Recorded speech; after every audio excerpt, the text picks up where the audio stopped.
Nous allons lancer cette soirée, cette disputatio numéro 5. Donc c'est donc une disputatio qu'on a proposée sur le thème de l'immigration.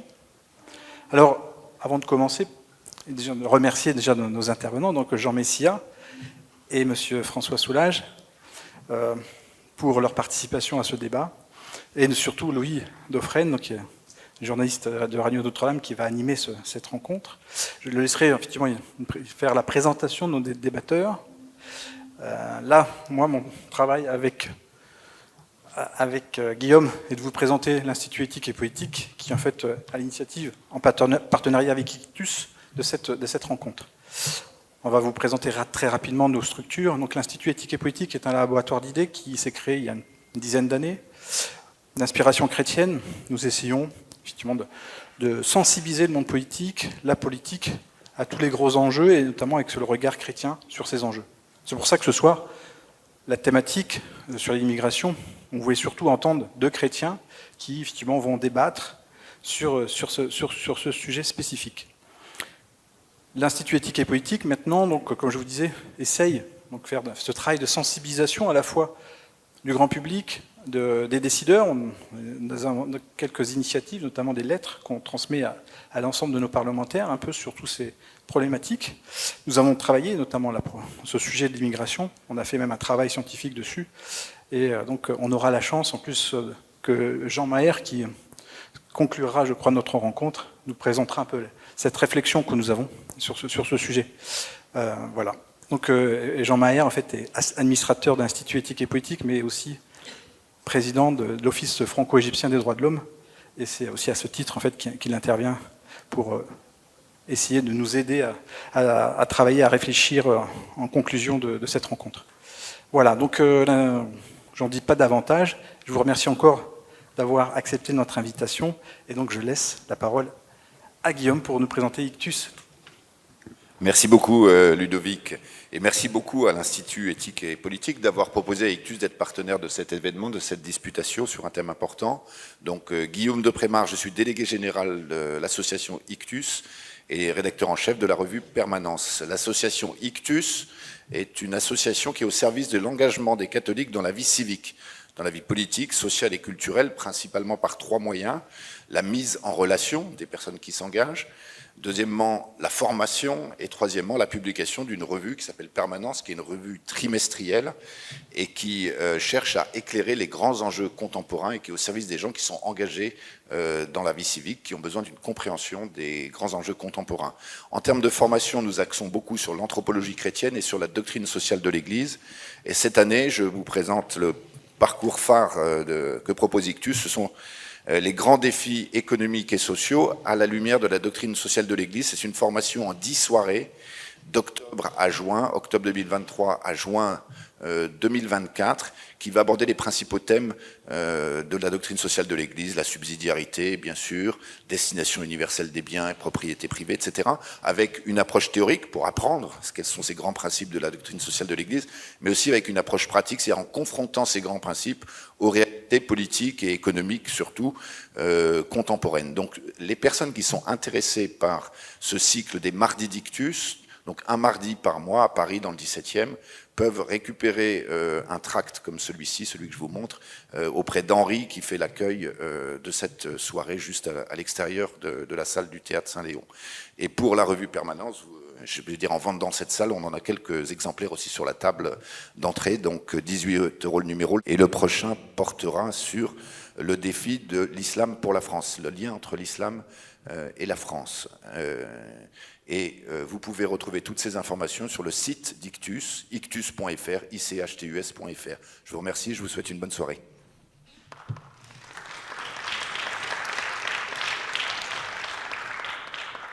Bonsoir à tous et merci donc de vous être rendus dans ce théâtre Saint-Léon qui va donc abriter ce débat. Ce débat donc intitulé « Immigration, une chance pour la France » avec un point d'interrogation. Alors le sujet est inflammable, mais on a voulu le cadrer dans un esprit où chacun va pouvoir développer un raisonnement et puis se situer dans l'ordre des solutions. Alors, je vais présenter d'abord nos invités, mais avant de le faire, je précise que vous aurez la possibilité de poser des questions. Donc il y aura un quart d'heure qui sera réservé à cette phase de la disputatio, des questions qui remonteront aux invités par le biais de petits papiers qui me seront transmis. Donc soyez vigilants tout au long de ce débat, qui va se structurer de la manière suivante, puisque Jean Messia et François Soulage disposeront tout d'abord de 5 minutes chacun pour répondre à la question toute simple, immigration, de quoi parle-t-on précisément, pour cadrer la discussion. Je précise que chaque fois on procède ainsi, on l'avait fait sur l'Ukraine, on l'avait fait sur d'autres sujets qui ont été au cœur de disputatio et qui ont pu retenir toute votre attention. Alors François Soulage est économiste, je vais commencer avec lui. Économiste, ancien président du Secours catholique, il a monté une épicerie solidaire à Nanterre, dans la cité Pablo Picasso, je crois, François Soulage. Vous avez 79 ans, vous avez enseigné aussi l'économie, et vous êtes toujours très impliqué sur le terrain social, vous prenez encore la parole, et puis j'aurai le plaisir de vous recevoir prochainement aussi sur notre antenne pour parler de ces questions, en lien avec les rencontres méditerranéennes qui commencent dimanche et qui vont parler évidemment de migration et d'immigration ou d'émigration aussi, on va essayer de tourner le terme dans tous les sens. Jean Messia a 53 ans, vous êtes fondateur de l'Institut Apollon, ça c'est la manière la plus institutionnelle de vous présenter, sinon vous êtes une figure médiatique connue qui intervenait dans plusieurs émissions sur CNews, Grande Gueule Moyen-Orient, sur les chaînes d'info internationales également. Et puis je précise que vous êtes ancien élève de l'ENA, que vous ne parliez pas français quand vous êtes arrivé d'Égypte à l'âge de 9 ans. Et vous avez été en politique, ou vous l'êtes toujours, on verra, vous nous direz ce que vous en pensez. Vous avez été au Rassemblement national que vous avez quitté, puis vous êtes devenu porte-parole, l'un des porte-parole de Reconquête. Et aujourd'hui, on sait qu'il y a les élections européennes qui se trouvent en ligne de mire en juin prochain, et donc on verra comment ça se positionne aussi d'un point de vue politique. Alors je vais commencer avec vous, François Soulage, avec cette question. De quoi parle-t-on quand on parle d'immigration? Une petite précision aussi. Il y a tout un contexte absolument considérable aujourd'hui. Vous avez vu peut-être que 7000 migrants s'entassent aujourd'hui sur l'île de Lampedusa en Italie, que ce qui se passe au Maroc, en Libye, peut avoir des conséquences sur l'immigration, que l'Union européenne débat d'un système de solidarité, un mécanisme de solidarité européen sur l'accueil des migrants. Ça, c'est en plein débat aujourd'hui, que Ursula von der Leyen pense que la chose peut aboutir prochainement. Qu'en France, on parle de régularisation des métiers en tension. Enfin, il y a tout un contexte. Il y a eu les émeutes aussi récemment au printemps qui nous amènent à parler du sujet et à esquisser peut-être des solutions. François Soulage, 5 minutes, c'est à vous. Bonjour, merci à vous d'être venu, malgré le franc-uruguay qui peut peut-être attirer quelques téléspectateurs. Mais non, c'est vous qui êtes au cœur du débat. Alors, derrière le mot immigration, il faut effectivement dire ce qu'on y met. Parce que nous avons des flux annuels d'immigration, je vous donnerai quelques chiffres, et puis nous avons un stock de personnes issues de l'immigration à différents stades. Il se trouve que j'habite à Nanterre, j'y suis né, mes enfants y sont nés, ils y vivent, et donc j'ai vu ce que veut dire aujourd'hui le flux nouveau d'immigration et puis l'évolution des gens qui sont ici, les deuxième, les troisième générations. Et donc, quand on parle aujourd'hui d'immigration, on a tendance à se focaliser sur le flux annuel. Et pour moi, dans tout ce que j'ai vécu au Secours catholique, et avant, il ne l'a pas dit, mais j'ai beaucoup travaillé, notamment avec Michel Rocard, j'ai eu cette chance extraordinaire, nous avons beaucoup travaillé sur la manière dont on peut faire en sorte que les personnes qui sont nées à l'étranger et présentes sur notre sol, peu à peu ne soient plus des immigrés. Et c'est là la question, moi, qui m'intéresse. Je vais vous donner quelques chiffres. Chaque année, il est donné en France 320 000 titres de séjour. Mais au cours de l'année, il y a beaucoup de départs, y compris parmi les gens qui ont eu des titres de séjour. Il y a des départs de gens qui étaient venus en France mais qui sont repartis. Si bien qu'il y a chaque année, et y compris en 2022 d'après les derniers chiffres de l'INSEE, une augmentation nette de personnes immigrées sur le territoire français de 180 000 personnes. C'est ça les chiffres de l'INSEE, qui d'ailleurs ont été repris, c'est intéressant, par l'Institut Montaigne il y a quelques mois, disant que d'ailleurs avec ce chiffre, on était probablement au niveau qui était nécessaire, mais on en reparlera en troisième partie, Louis nous a préparé ça. C'est comme ça qu'on arrivera à faire face au flux, au déclin démographique. Mais voilà les chiffres, c'est 180 000 personnes. Par contre, quand on regarde le stock, il y a en France 7 millions de personnes qui sont nées à l'étranger et qui sont donc aujourd'hui encore étrangères. Sauf que, on les considère comme étrangères, sauf que 2,5 millions d'entre elles, bien que nées à l'étranger, sont naturalisées françaises. C'est-à-dire qu'il y a en France 4,5 millions d'étrangers et 2,5 millions de personnes naturalisées. Ça fait en effet 7 millions. Et à ces 7 millions-là, il faut rajouter à peu près autant, 7 millions et demi, de personnes qui sont présentes sur notre territoire, qui sont nées en France, d'au moins un parent étranger. C'est en gros 7 millions et demi. Et puis, et c'est le dernier chiffre, et moi ça me touche parce que ma mère est arrivée en France dans le flux d'immigration italienne en 1922 à Fontenay-sous-Bois, 31% de la population française a au moins un grand-parent ou un parent né à l'étranger. 31%. Donc je crois qu'il faut regarder, et c'est ça la question qui est posée. Alors c'est vrai que c'est en effet une société qui est une société extrêmement ouverte. Je vais vous donner encore deux autres chiffres. Sur les 320 000 titres de séjour qui sont donnés chaque année, 110 000 sont pour des étudiants et seulement 49 000 pour de regroupement familial. Et il n'y a plus d'augmentation du nombre de titres de séjour pour le regroupement familial. Par contre, il y a une très forte augmentation des titres de séjour pour des raisons économiques. Donc voilà, vous voyez, moi je travaille là-dessus, et donc ma réflexion et donc mes solutions, parce que vous nous demanderez des solutions, c'est comment on fait avec ceux qui sont présents, qui viennent d'arriver ou qui soient là depuis très longtemps. Et dans notre bonne ville de Nanterre, on est à 20% de la population qui est née à l'étranger, mais un tiers est aujourd'hui naturalisé. Voilà, je voulais vous dire ce point, ça fait exactement mes 5 minutes.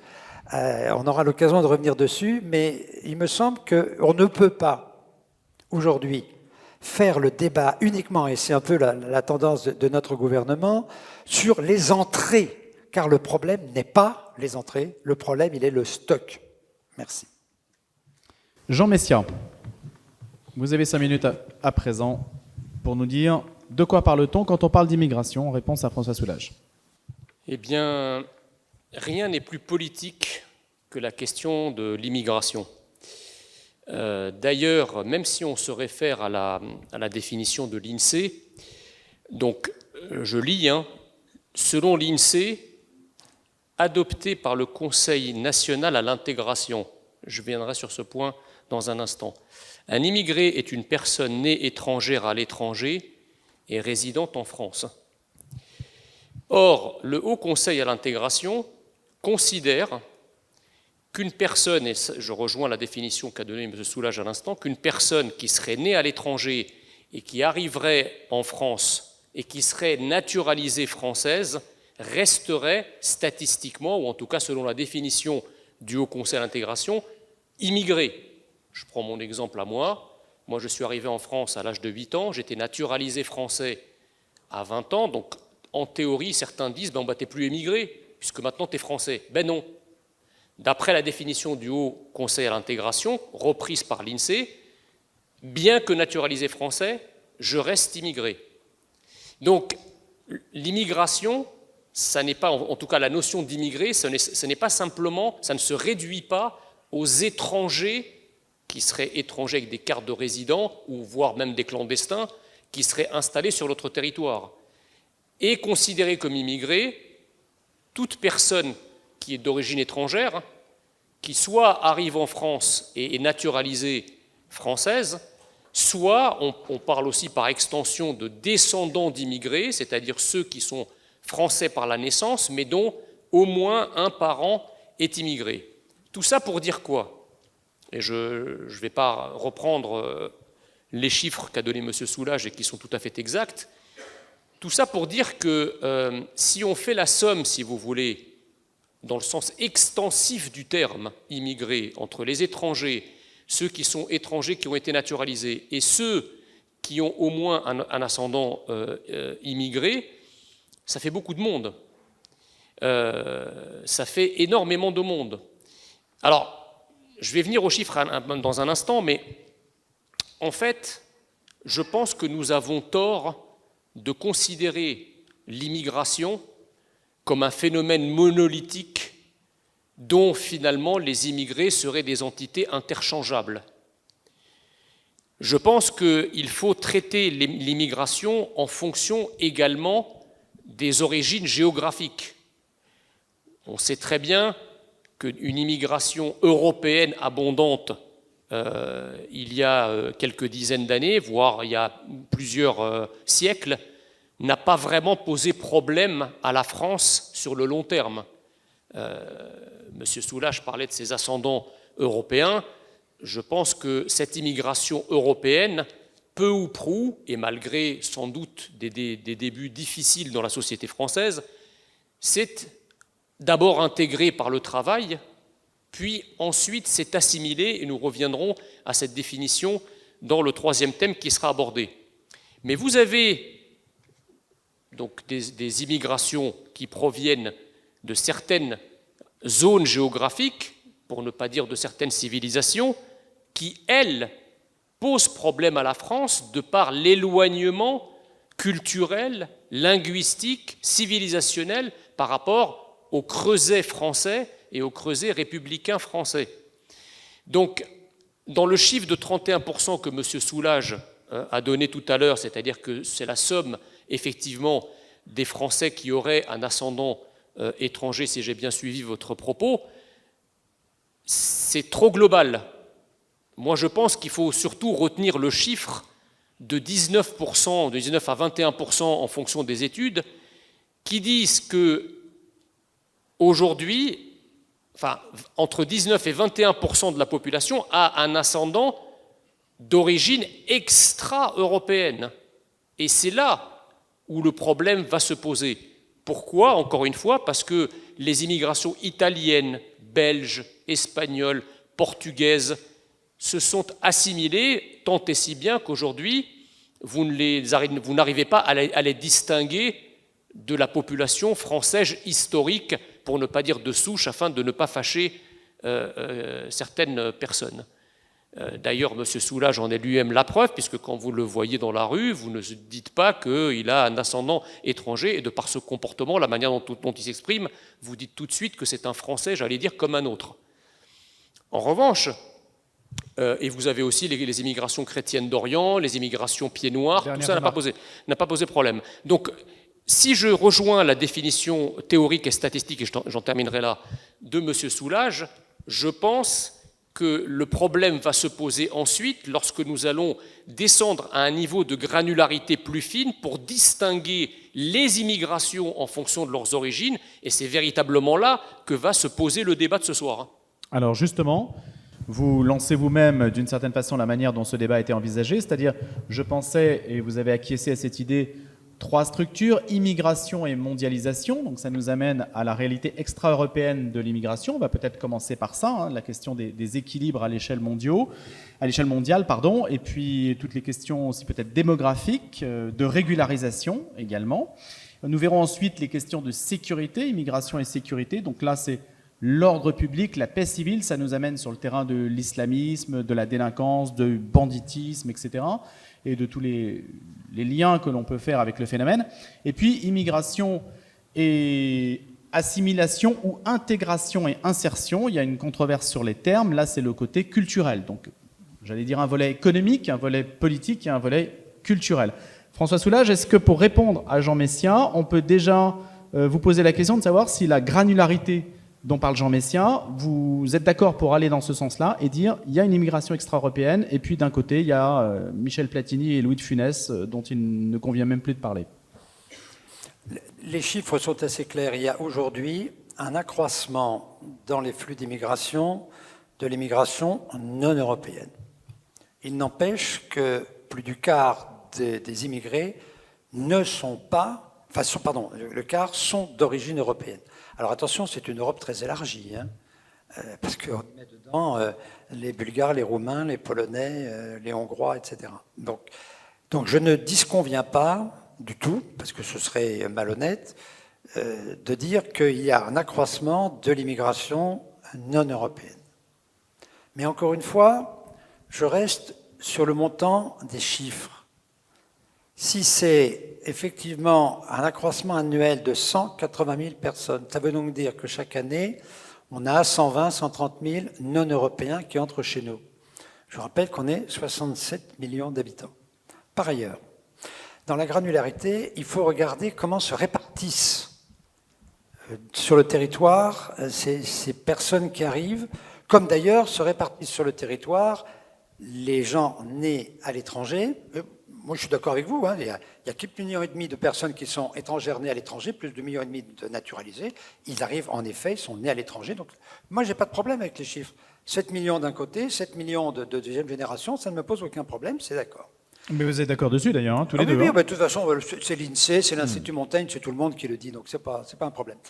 Mais la difficulté que nous avons, c'est que nous avons une très mauvaise répartition sur le territoire. Et quand on regarde les cartes, qui ont d'ailleurs été également les cartes de l'INSEE, on s'aperçoit que la moitié des immigrés se trouvent dans 12 départements français, avec une très forte majorité en Île-de-France. Donc c'est là que tout doucement on arrivera vers les solutions. C'est-à-dire qu'on arrive en effet à ce que ce ne soit pas la répartition dans l'ensemble du territoire, mais quelques territoires dans lesquels, alors moi je peux vous raconter ce qui se passe chez nous. À Nanterre, nous avons 3 ghettos. Mais ces ghettos, ce n'est pas les gens qui arrivent qui sont là. Chez moi, à Nanterre, dans le quartier des Pâquerettes, qui est un quartier qui aujourd'hui a 12 000 habitants, il a été construit à partir des 4 000 salariés qui travaillaient chez Simca, dans l'usine Simca de Nanterre. Moi, je les ai vus construire. D'ailleurs, à la même période, il y avait un bidonville qui était d'abord un bidonville de Portugais, jusqu'en 60, puis un bidonville de Nord-Africains. Ils étaient employés chez Simca. Puis on les a logés dans la cité des Pâquerettes, et puis Simca est parti à Poissy, et eux sont restés. Et on a un ghetto. On a exactement la même chose, les tours Ayo, je ne sais pas si vous connaissez, les tours nuages qui sont juste à côté de la Défense. Qui sont classés maintenant. Oui, et on essaie de les rénover et on a énormément de mal. Oui, j'oubliais de dire que j'ai été pendant 12 ans conseiller municipal à Nanterre, donc j'ai vécu toute cette opération. Eh bien, qu'est-ce qui s'est passé? On a mis dans ces tours Ayo, avec 250 boîtes à lettres en bas. J'ai distribué des tracts, donc je peux vous dire combien il y en a. Il y en a 250 sur certaines cages d'escalier. Les gens qui habitaient à Levallois, qui habitaient à Clichy, lorsque les industries sont parties de ces communes, qu'on a modernisé, entre guillemets, l'habitat de ces communes, donc on a en fait sorti les gens, et on les a mis dans le quartier Pablo Picasso. Celui qui a sauté dans les émeutes de Noël. Donc si vous voulez, il faut vraiment distinguer ce qui est la situation générale des immigrés. Moi, quand je prends le RER à 7h du matin à Nanterre, je suis un des rares blancs dans le RER. Il n'empêche que tous ces gens-là vont travailler. Ils ne vont pas casser du blanc, ils vont travailler. Et ce soir, quand je suis venu ici dans un RER qui était à moitié en panne, j'étais un des rares blancs jusqu'à la Défense pour prendre mon RER. À la Défense, c'était beaucoup plus rassemblé. Est-ce que ceux-là sont des immigrants délinquants? La réponse est évidemment non. Donc il faut prendre la question en la mettant dans un certain nombre de cas. Et dans mon quartier Pablo Picasso, les gens qui y habitent, qui sont des gens de l'immigration, ils ont envie de se barrer de ce quartier parce qu'ils ont envie, eux, d'avoir la paix, de pouvoir bosser, que leurs enfants aillent à l'école, qu'ils puissent tranquillement s'intégrer. On en reparlera tout à l'heure. Mais c'est ça qu'on vit. C'est que la très grande majorité n'a pas envie d'être pris pour des gens qui deviennent des gens dangereux. Alors il y a un problème, qui est le problème de l'islamisme. On va en parler après. Mais d'abord, c'est une question, oui. Jean Messia va répondre sur la question des territoires. En fait, c'est une concentration excessive de personnes qui ne désirent pas forcément vivre à ces endroits qui crée le nœud du problème. Jean Messia, vous êtes d'accord? Vous n'êtes pas d'accord? Non, je ne suis pas d'accord. Hein. Je constate en filigrane que M. Soulages fait sienne la thèse du gouvernement, à savoir que ce qui pose problème, ce n'est pas certaines immigrations en soi, c'est leur concentration, et qu'à partir du moment où nous ventilerons ces immigrations sur l'ensemble du territoire, et notamment sur les zones où il y a peu d'immigration aujourd'hui, ça créera une sorte de péréquation qui dégonflera la baudruche de la violence qui se concentre sur certains territoires. Cette thèse est tout simplement contestée et contestable de par le fait qu'elle percute frontalement la réalité que nous vivons. Aujourd'hui, il rentre en France, entre les immigrés légaux et les immigrés illégaux, il rentre en France à peu près 500 000 personnes. Et c'est le cas depuis au moins une trentaine ou une quarantaine d'années. Comment le mesurez-vous avec les illégaux ? Déjà, M. Soulages parlait de 320 000 cartes de séjour. Et je ne sais pas s'il incluait là-dedans le droit d'asile. Les gens qui arrivent en France au titre du droit d'asile, c'est 150 000 personnes en moyenne les dernières années. C'est des gens qui ne repartent pas. Il y en a très peu qui repartent. Donc c'est des gens qui, même s'ils sont déboutés, ils ne repartent pas et ils ne sont pas expulsés. Donc si on agrège l'ensemble des immigrés qui arrivent sur notre territoire, quel que soit leur canal ou leur filière d'immigration, on arrive à 500 000 personnes à peu près, en fonction des années, entre 300 000 et 500 000 chaque année, légaux et illégaux, dont quasiment aucun, ou en tout cas une très faible proportion, repart. Même les étudiants qui sont là normalement à des fins, de manière transitoire dans le cadre de leurs études, beaucoup ne partent pas, sinon la majorité. Donc évidemment, quand M. Soulages nous dit que nous sommes 67 millions d'habitants, il a raison. Sauf que vous savez, dans ce domaine comme dans d'autres, les petits ruisseaux font les grandes rivières. C'est-à-dire que si vous avez ne serait-ce que 300 000 personnes légales et illégales, pour reprendre la fourchette basse, qui arrivent chaque année sur notre territoire, ça veut dire que tous les 10 ans, vous avez l'équivalent de la capitale de la France en immigrés qui s'installent chez nous. Donc c'est quand même, on ne peut pas, si vous voulez, prendre le goutte à goutte et faire des analyses en coupe verticale en disant on peut gérer des flux de quelques dizaines de milliers de personnes chaque année. Oui, bien sûr, c'est comme les bateaux qui arrivent. On vous explique que les bateaux, c'est 1000 personnes par là, 3000 par-ci, et à chaque fois, on a le droit au même discours par rapport aux 60 millions ou 67 millions, c'est pas très important. Oui, mais sauf que ça ne fait que nourrir un stock déjà très important d'immigrés qu'il y a chez nous et qui ne partent pas. Et donc, il faut juste voir ce que vos yeux voient, si vous voulez. C'est-à-dire que, alors évidemment, là, j'ai eu la visite d'un cousin d'Amérique il y a quelques mois. Ça faisait depuis les années 80 qu'il n'avait pas mis les pieds à Paris. Quand il est arrivé à Paris et qu'il a vu, qu'il a pris le métro, qu'il a déambulé dans les rues, il m'a dit « Mais où sont partis les Français ? Ils ont immigré. Qu'est-ce qui arrive ? C'est quoi ces nouveaux peuples qui sont installés dans la capitale de la France ?» Et c'est un Américain qui le dit. Donc c'est vrai que c'est comme quand vous vivez avec quelqu'un, vous ne le voyez pas forcément changer physiquement, grossir, maigrir, mais évidemment quand vous vous absentez et que vous revenez, là le changement il vous explose à la figure.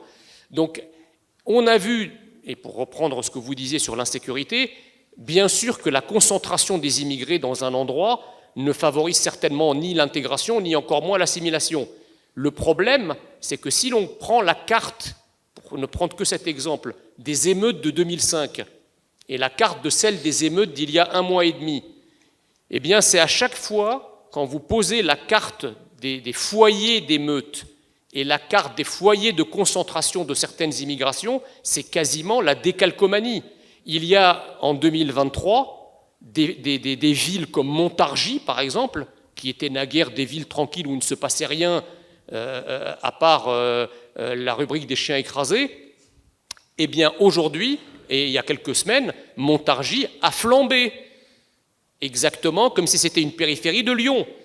Donc la ventilation de certaines immigrations qui posent déjà problème là où elles sont sur le reste du territoire ne fait en réalité qu'alimenter le carburant des futures émeutes dans les territoires où ces immigrations sont installées.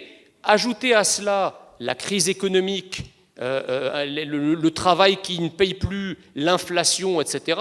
Même les immigrations ces immigrations-là qui naguère s'intégraient par le travail et par l'usine, comme le rappelait fort justement M. Soulages, les usines Peugeot, Renault, Simca, etc. Aujourd'hui, ça n'existe plus, ça. Donc on a une idéologie immigrationniste qui veut imposer à la France un flux permanent de migrants sans tenir compte ni de nos moyens d'accueil, ni de notre niveau d'insécurité, ni de la capacité de nos services publics à gérer les problèmes qui en découlent. Et je terminerai qu'en disant, avec cette politique qui a été poursuivie, qui est totalement délirante, on en est aujourd'hui à avoir des niveaux d'insécurité presque proches de celles qu'on constate dans certains pays d'Amérique latine, avec une justice et une police qui est taillée pour gérer une société de retraités islandais.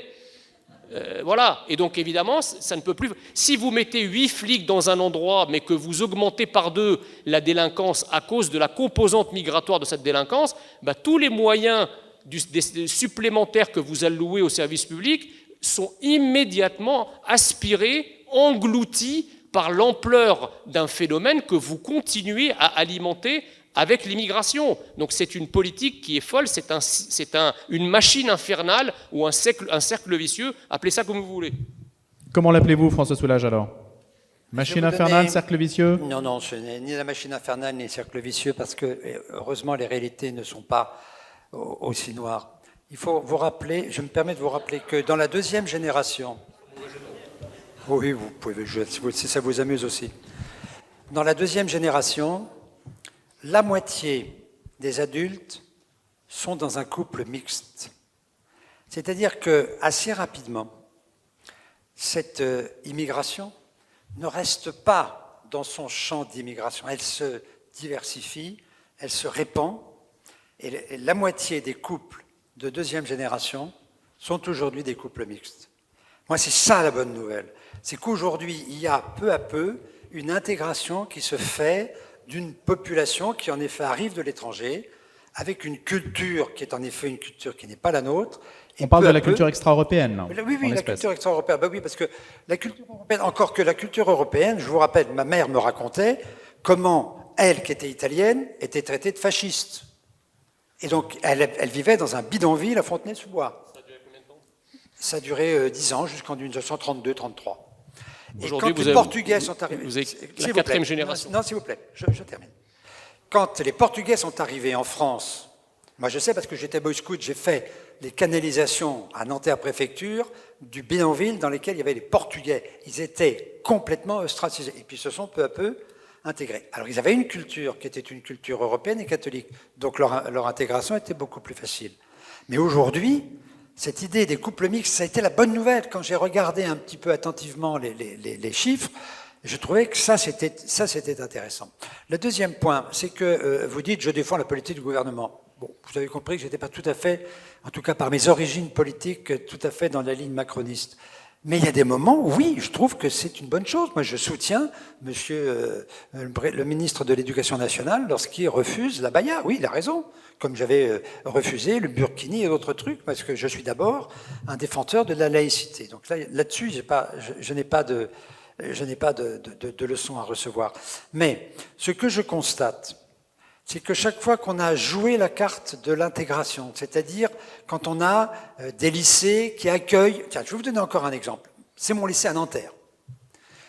Mes petits-enfants ont tous fait leurs études dans les lycées publics, dans les écoles publiques de la région. Notre lycée à Nanterre était très mal placé. Pourquoi ? Parce qu'effectivement, il y arrivait des gens issus de l'immigration. Ce qui est normal, puisque dans le groupe scolaire des Pâquerettes, il y a 90% des enfants qui sont de culture musulmane. Donc effectivement, ils ont un problème avec le français. Chez eux, on ne parle pas français, on écoute Al Jazeera. Il n'y a pas un journal qui rentre, il n'y a pas un bouquin qui rentre. Donc on a un problème. Donc ils arrivaient au lycée. Et le lycée, les gens un peu bourgeois de ma ville, ils ne venaient pas dans ce lycée.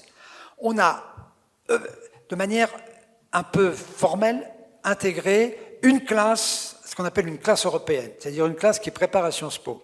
On a fait venir 2 prépas, dont une qui venait du lycée Pasteur de Neuilly, des Cagnes. Mais l'image du lycée, elle a changé. C'est-à-dire qu'aujourd'hui, il y a des gens de Nanterre, de cette bourgeoisie à laquelle j'appartiens, qui remettent leurs enfants au lycée parce qu'ils trouvent dans ce lycée une ambiance de travail, une équipe pédagogique qui évidemment est bien plus motivée lorsque vous avez des classes de Cagnes ou des classes de prépa. Et chaque année, de ce lycée, il y a des gosses qui entrent dans des grandes écoles. Moi, mon fils, il a fait ces études-là, il a été agrégé d'histoire du premier coup. Et mon petit-fils, il vient d'entrer à Sciences Po. Voilà. Et le deuxième, il vient d'entrer à l'École nationale supérieure. Ils ont fait leurs études au lycée de Nanterre parce qu'on a amélioré la situation. Parce qu'on a pris les affaires par le bon bout, c'est-à-dire la question de l'éducation.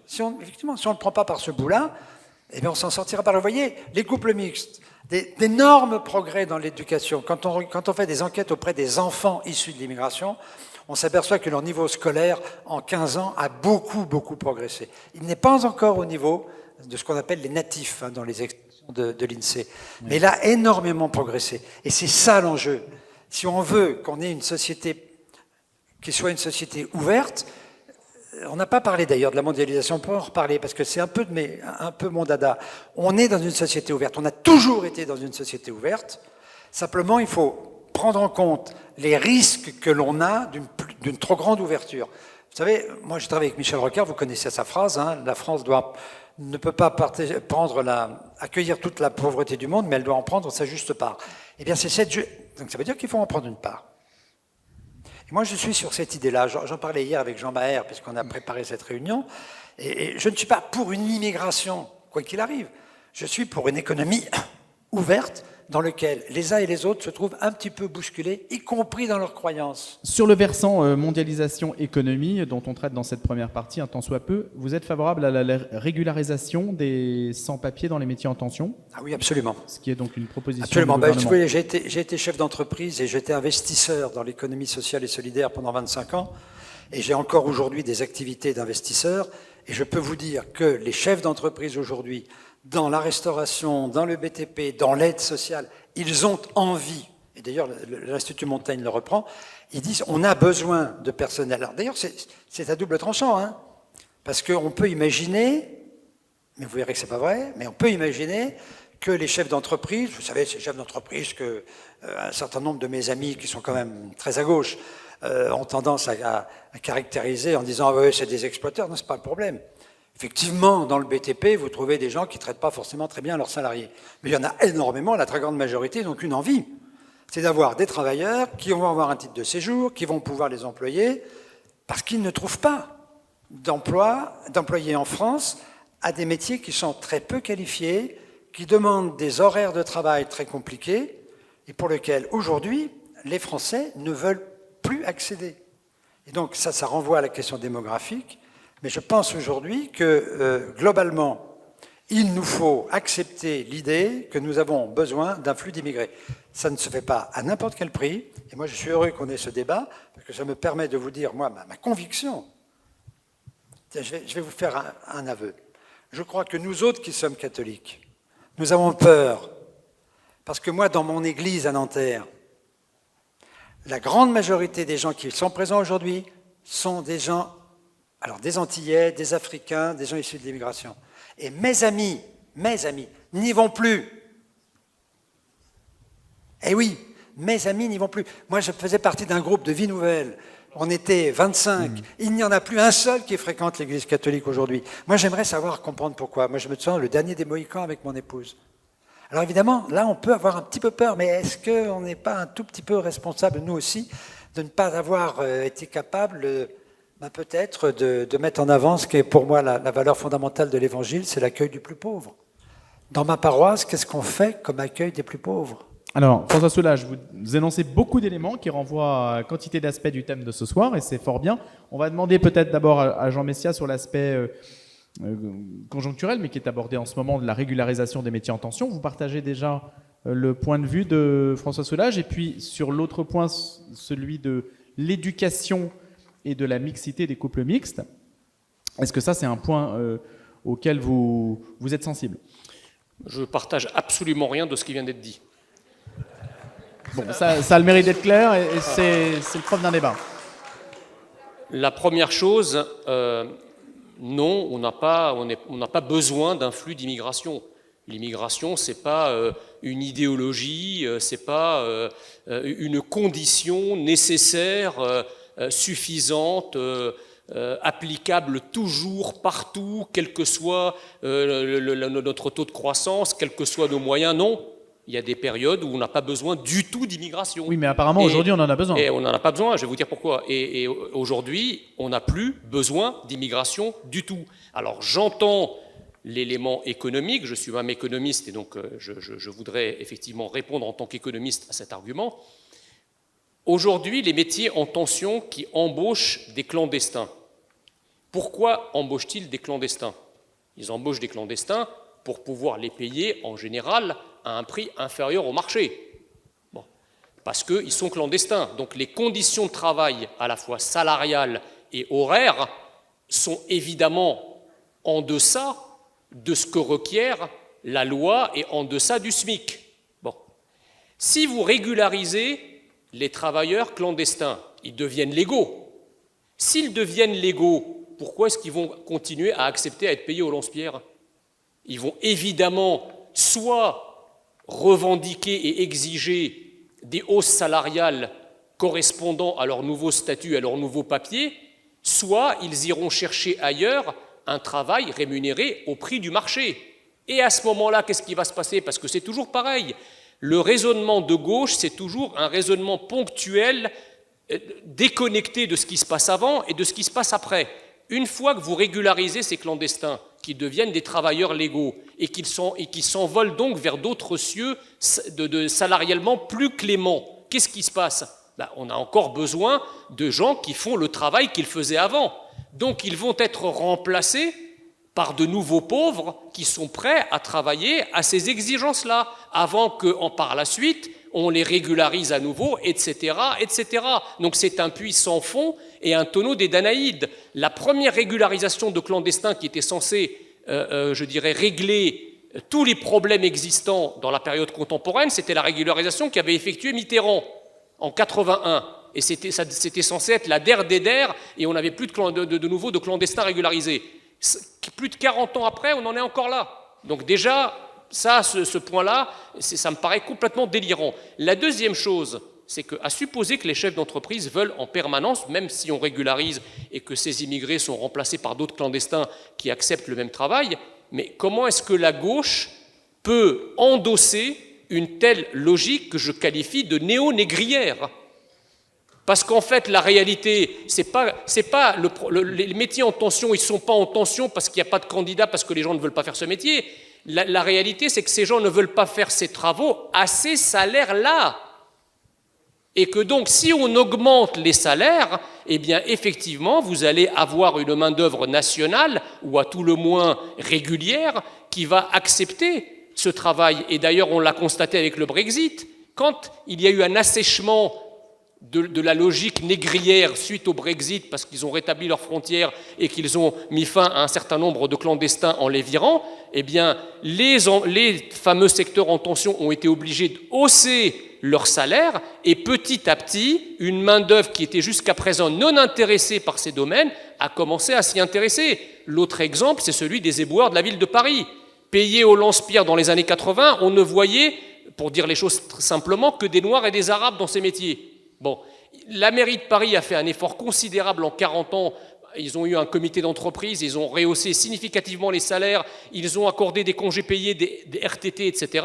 Aujourd'hui, vous voyez effectivement une population beaucoup plus mixte, avec beaucoup plus de Français de souche qui exercent ces métiers. Donc il n'y a pas de fatalité. Il faut en finir avec cette logique esclavagiste qui vient d'un capitalisme que pourtant la gauche avait honni depuis des décennies et qui consiste, rappelez-vous des mots de Georges Marchais, qui disait justement qu'il ne fallait pas faire venir des immigrés supplémentaires parce qu'ils concurrençaient les travailleurs français, et que les immigrés et le travail émigré, c'était la nouvelle armée de réserve du capital. Où en est la gauche avec ce discours? Elle l'a complètement passé par pertes et profits. Ça, c'est la première chose. Sur la mixité? La deuxième chose, c'est qu'aujourd'hui, quand M. Soulages nous dit que le niveau d'éducation des immigrés a augmenté, etc., excusez-moi, mais c'est que ce que vous dites, on le voit nulle part dans les statistiques. Tout le monde sait qu'il y a un effondrement du niveau global de l'éducation, d'accord, immigrés ou pas d'ailleurs, il y a un effondrement global, comme l'attestent toutes les dégringolades dans tous les classements internationaux, qu'ils soient scolaires ou universitaires. Il y a certainement des poches d'excellence qui s'exercent, et notamment dans les quartiers qui, pour le coup, ont très peu d'immigrés, mais globalement, le niveau éducatif s'effondre. Je ne vois pas où est-ce que vous voyez une amélioration du niveau. Bon, et sur les couples mixtes, écoutez, aujourd'hui, vous avez les couples mixtes, c'est pas, à mon avis, c'est pas une. Il y a de tout dans les couples mixtes. Il y a aussi des couples mixtes où la femme qui est française depuis 1000 ans se voile pour plaire à son mari qui est musulman rigoriste. Donc la notion de couple mixte, ça ne veut rien dire en soi. Il faut voir encore une fois les réalités qu'il y a derrière. Enfin, vous ne pouvez pas comparer, si vous voulez, l'immigration portugaise dont vous parliez, ou italienne, pardon. Portugaise aussi. Portugaise et italienne, puisque M. Soulages a cité l'exemple de ses aïeux. Excusez-moi, bien sûr, moi-même je suis issu d'une immigration, je ne vais pas vous dire que quand je suis arrivé, immédiatement j'ai eu le statut que j'ai aujourd'hui et que j'étais accepté par la France et les Français comme je le suis aujourd'hui. Évidemment que le processus d'assimilation est un processus difficile, qui est un processus qui peut effectivement être pénible, vécu au jour le jour, et qui peut même laisser un certain nombre de traumatismes. Mais en général, ça ne dure pas sur des générations. Vous parlez de votre mère qui a connu ça pendant 10 ans, bon, à supposer que ça soit pendant 10 ans, elle n'a pas connu ça dans ses enfants, ses petits-enfants et ses arrière-petits-enfants. Aujourd'hui, les jeunes qui ont tout brûlé, y compris les drapeaux français et les édifices publics au cours de la dernière révolte des cités, il y en a qui sont issus de la 4e génération d'immigrés. Alors, vous voyez bien que derrière, je termine par là, il y a 2 points. Aujourd'hui, et vous le voyez dans le débat public, quand on parle de abaya, quand on parle de camis, quand on parle de voile, pourquoi parle-t-on de ces choses-là aujourd'hui alors qu'on n'en parlait pas il y a encore 10 ou 20 ans ou 30 ans? Précisément parce qu'il y a un changement populationnel qui se traduit aussi par des irrédentismes alter-identitaires qui veulent forcer à dénaturer la France là où ils sont. Il y a des territoires, encore une fois, comme Montargis, mais on peut citer d'autres exemples, qui naguère étaient des petites villes françaises fleuries et qui aujourd'hui, avec le changement de leur visage, ont aussi changé de taux de sécurité, de propreté, etc. C'est une réalité, c'est un fait. Donc il y a une islamisation de la France, mais cette islamisation, elle ne découle pas de la conversion soudaine du peuple de souche français à l'islam, elle vient bien avec les vagues migratoires. Les agressions antisémites et la multiplication des agressions antisémites, elles viennent de qui? Elles ne viennent pas de skinhead ou d'un antisémitisme d'extrême droite qui a quasiment disparu, qui est aujourd'hui epsilonesque en France. Elle ressurgit, encore une fois, à la faveur de certaines immigrations qui charrient dans leur socle culturel l'antisémitisme, etc., etc. Je peux vous multiplier les exemples. Donc arrêtons l'angélisme. Encore une fois, il suffit juste de voir ce que vos yeux voient et d'entendre ce que vos oreilles entendent. Alors Jean Messia a fait une transition naturelle vers le 2e thème qui est immigration, sécurité, délinquance. On voit que vous avez évolué vers ce thème-là. Est-ce que, François Solage, vous voulez aussi passer directement à cette 2e partie ou répondre à Jean Messia sur ce qu'il a dit par rapport au point que vous avez abordé? Bon, ça correspond aussi un peu à ce que dit M. Messia. J'ai lu hier un rapport de l'Inspection générale des affaires sociales sur les raisons pour lesquelles les jeunes se sont révoltés il y a quelques semaines. Et à leur grande surprise, la question de l'immigration est à peu près absente. C'est la colère de quartiers qui se sentent complètement isolés. Il se trouve que ces quartiers sont très largement des quartiers avec des immigrés, mais ce n'est pas le cas dans beaucoup de villes de province. Le mécanisme de la colère se répand partout et le lien avec l'appartenance au monde de l'immigration n'apparaît que dans certaines zones où effectivement ils sont nombreux. Leur conclusion, c'est... Jean Messia parlait de décalcomanie, oui, vraiment entre les foyers de la colère et de l'immigration. Mais non, mais justement, vous récusez cet aspect-là. Oui, je récuse. Je récuse parce que précisément, les choses se sont enflammées dans des zones où la pression, ce qu'on peut appeler une pression démographique de l'immigration, est beaucoup plus faible que ce qu'on a connu dans la région parisienne. C'est d'ailleurs un vrai problème, parce qu'une jeunesse qui se révolte à ce niveau-là, ça pose un vrai problème. Le second point que vous avez abordé, c'était effectivement sur les métiers en tension. Moi, ce que je constate, c'est que, par exemple, dans l'hôtellerie-restauration, même lorsqu'ils ont augmenté les salaires, même lorsqu'ils ont essayé d'obtenir un meilleur accueil des gens qui étaient justement clandestins en demandant l'application de la circulaire Valls pour leur permettre d'être en règle, on ne leur a pas donné satisfaction, mais l'augmentation des salaires n'a pas pour autant permis de recruter des gens, disons des natifs. Donc on a un problème qui n'est pas celui que vous avez posé. On a un problème aujourd'hui du recul par rapport au travail. Et plus on aura des immigrés qui ne seront plus des clandestins et qui paieront des cotisations sociales, et qui paieront des cotisations de retraite, et mieux ils participeront à l'ensemble des frais qu'ils procurent par ailleurs, puisque notamment ils ont droit à la sécurité sociale. Alors, ils sortiront de l'AME, pour lesquels ils n'ont pas cotisé, pour entrer dans le système de sécurité sociale auquel ils auront cotisé. Et quand on regarde et quand on entend, y compris au rassemblement du MEDEF, les gens de la Fédération du bâtiment ou de la Fédération de la métallurgie, ils demandent une amélioration de cette fameuse circulaire Valls qui leur permettra de régulariser des personnels parce qu'eux ne veulent pas de ce personnel. Moi, je vais vous donner un exemple. Dans mon épicerie sociale, je vois arriver régulièrement des gens qui, faute de pouvoir voir renouveler leur titre de séjour, se voient privés de travail, car leur employeur ne veut pas les employer sans titre de séjour, parce que les contrôles se sont faits plus importants. Et donc je récuse l'idée, mais fortement, que les employeurs sont des salopards qui emploient des gens systématiquement sous-payés et clandestins. Leur problème aujourd'hui, c'est d'arriver à des structures qui soient des structures normales de production. Pour ça, il faudra qu'ils augmentent les salaires. Ils le font, et malgré ça, ils ne trouvent pas aujourd'hui de quoi employer des natifs. Dernier point, quand je regarde les chiffres, et c'est pas moi qui les ai sortis, c'est l'INSEE et l'Institut Montaigne. Je vous signale que l'Institut Montaigne, il est financé largement par les milieux des affaires. Eh bien, l'Institut Montaigne dit « Nous avons besoin d'une immigration parce que sans l'immigration, notre population va diminuer, elle va vieillir, les coûts sociaux vont s'accélérer parce que plus une population vieillit, plus les coûts sociaux deviennent importants.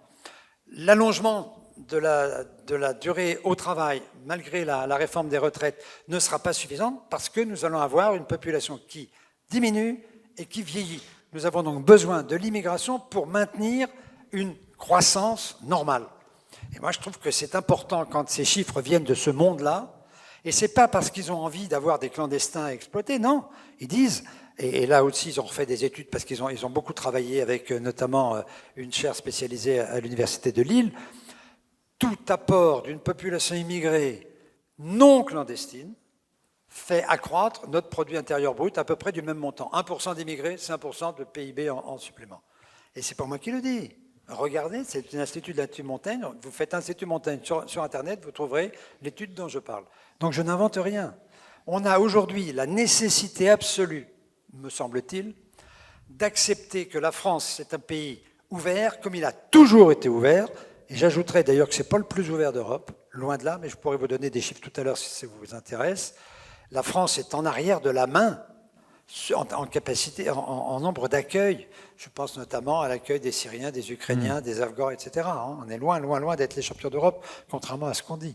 Parce que la France, malgré tout, attire des étrangers, même si elle a une attitude assez restrictive, parce que je crois, M. Messia, que la France a une attitude restrictive. C'est d'ailleurs pour ça qu'on est loin d'avoir été le pays qui attire le plus d'immigrés en Europe aujourd'hui. Alors là, je crois qu'il y a des désaccords tout à fait manifestes vraiment entre vous sur les métiers en tension, sur tous les aspects que vous avez abordés à l'instant, sur le fait que, un mot peut-être, Jean Messia, sur l'équivalence PIB, création de PIB par pourcentage d'immigration, et puis je vous ferai réagir ensuite, parce que vous vouliez dire un mot au fait que, répondre à François Soulages sur le caractère chrétien en fait, de l'accueil du pauvre. Alors d'abord peut-être sur cet aspect-là. Déjà, si vous voulez, l'Institut Montaigne est un institut gaucho-progressiste, donc c'est pas tout à fait anormal qu'il fasse des études montrant que la France a besoin d'immigrés. Je veux dire, vous connaissez la fameuse phrase du prix Nobel d'économie Ronald Coase en 1994 qui disait « Derrière la modélisation, c'est une opinion ».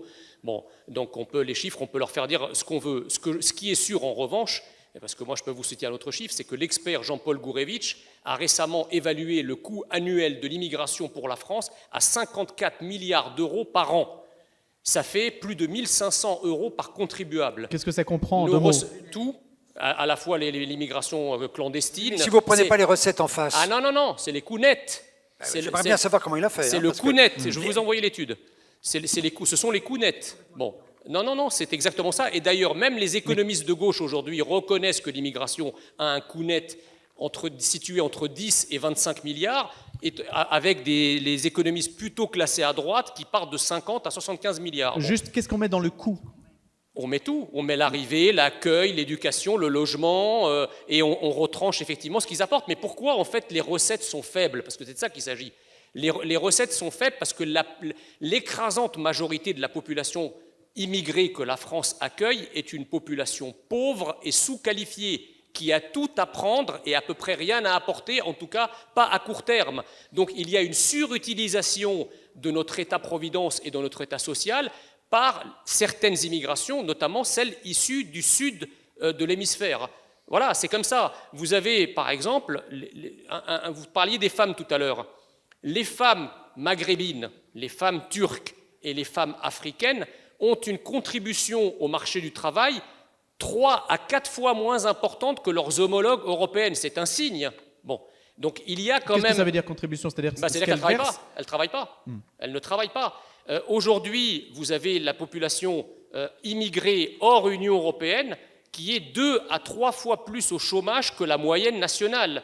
Donc, excusez-moi. Non, pardonnez-moi, les chiffres, c'est 15% non, de ça, chômage. Alors, ça, c'est les chiffres de l'INSEE. Moi, je ne les ai pas inventés. Ah, oui. Non, mais c'est 15%. C'est 2 fois plus que la moyenne nationale. Mais si vous retranchez de ces chiffres les chômeurs européens pour ne garder que les chômeurs extra-européens, ça bondit à 2,5 voire 3%. Si vous prenez le taux de chômage des immigrés de première génération, c'est-à-dire ceux qui ont au moins un parent étranger, c'est entre 2,5 et 3 fois plus le chômage national. Donc vous voyez bien qu'entre les prestations chômage, ce sont eux aussi, les immigrés issus de certaines immigrations, qui sont beaucoup plus représentés dans les logements sociaux, les logements à loyer modéré.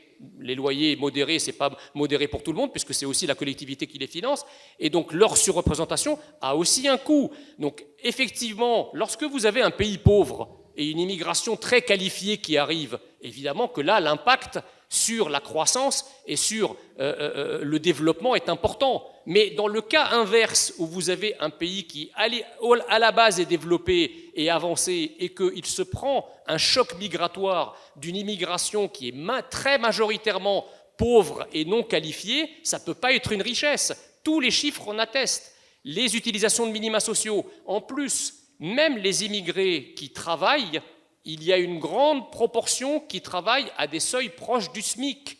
Et donc, ils sont effectivement exemptés d'un certain nombre de cotisations sociales, etc., etc. Donc, vous voyez, il y a les grands schémas idéologiques et il y a la réalité. Et c'est pour ça d'ailleurs que comme il n'y a plus d'intégration par le travail, parce que l'économie française est incapable d'absorber légalement le travail de plusieurs centaines de milliers de personnes qui débarquent en France chaque année, eh bien, il n'y a plus ni intégration, ni assimilation. C'est pour ça qu'on a même parfois des taux de chômage dans certaines cités françaises qui tangentent les 40 à 45%. C'est une réalité, ça. Bon, les jeunes d'origine immigrée sont beaucoup plus au chômage que la moyenne nationale. Donc si vous prenez tous ces critères, surutilisation de l'État-providence, que ce soit les HLM, les prestations sociales, les prestations familiales, la CAF, etc., les prestations au logement, et vous ajoutez l'idée que même ceux qui travaillent le font à des petits salaires qui ne payent pas d'impôt sur le revenu et qui payent peu ou pas de cotisations sociales, vous avez le schéma du pourquoi, du comment ça coûte autant à la France chaque année. Si vous ajoutez à cela le fait que la France n'est plus en capacité, parce que nous avons des déficits abyssaux, d'accord, le déficit public est abyssal, je ne parle même pas du déficit social, donc on ne peut pas accueillir. Alors j'entends M. Soulages qui nous sort l'argument chrétien habituel du style, voilà. Il faut effectivement que comme on est chrétien, eh bien c'est l'accueil de l'autre, l'accueil de l'étranger. J'étais étranger et vous m'avez accueilli. D'accord, sauf qu'il faut se rappeler quand même que l'histoire du bon samaritain, lorsque le bon samaritain a accueilli et soigné le pauvre bougre qui était blessé parce qu'il a été attaqué par des brigands sur le bord de la route, il avait de l'argent pour l'emmener à l'hôtel.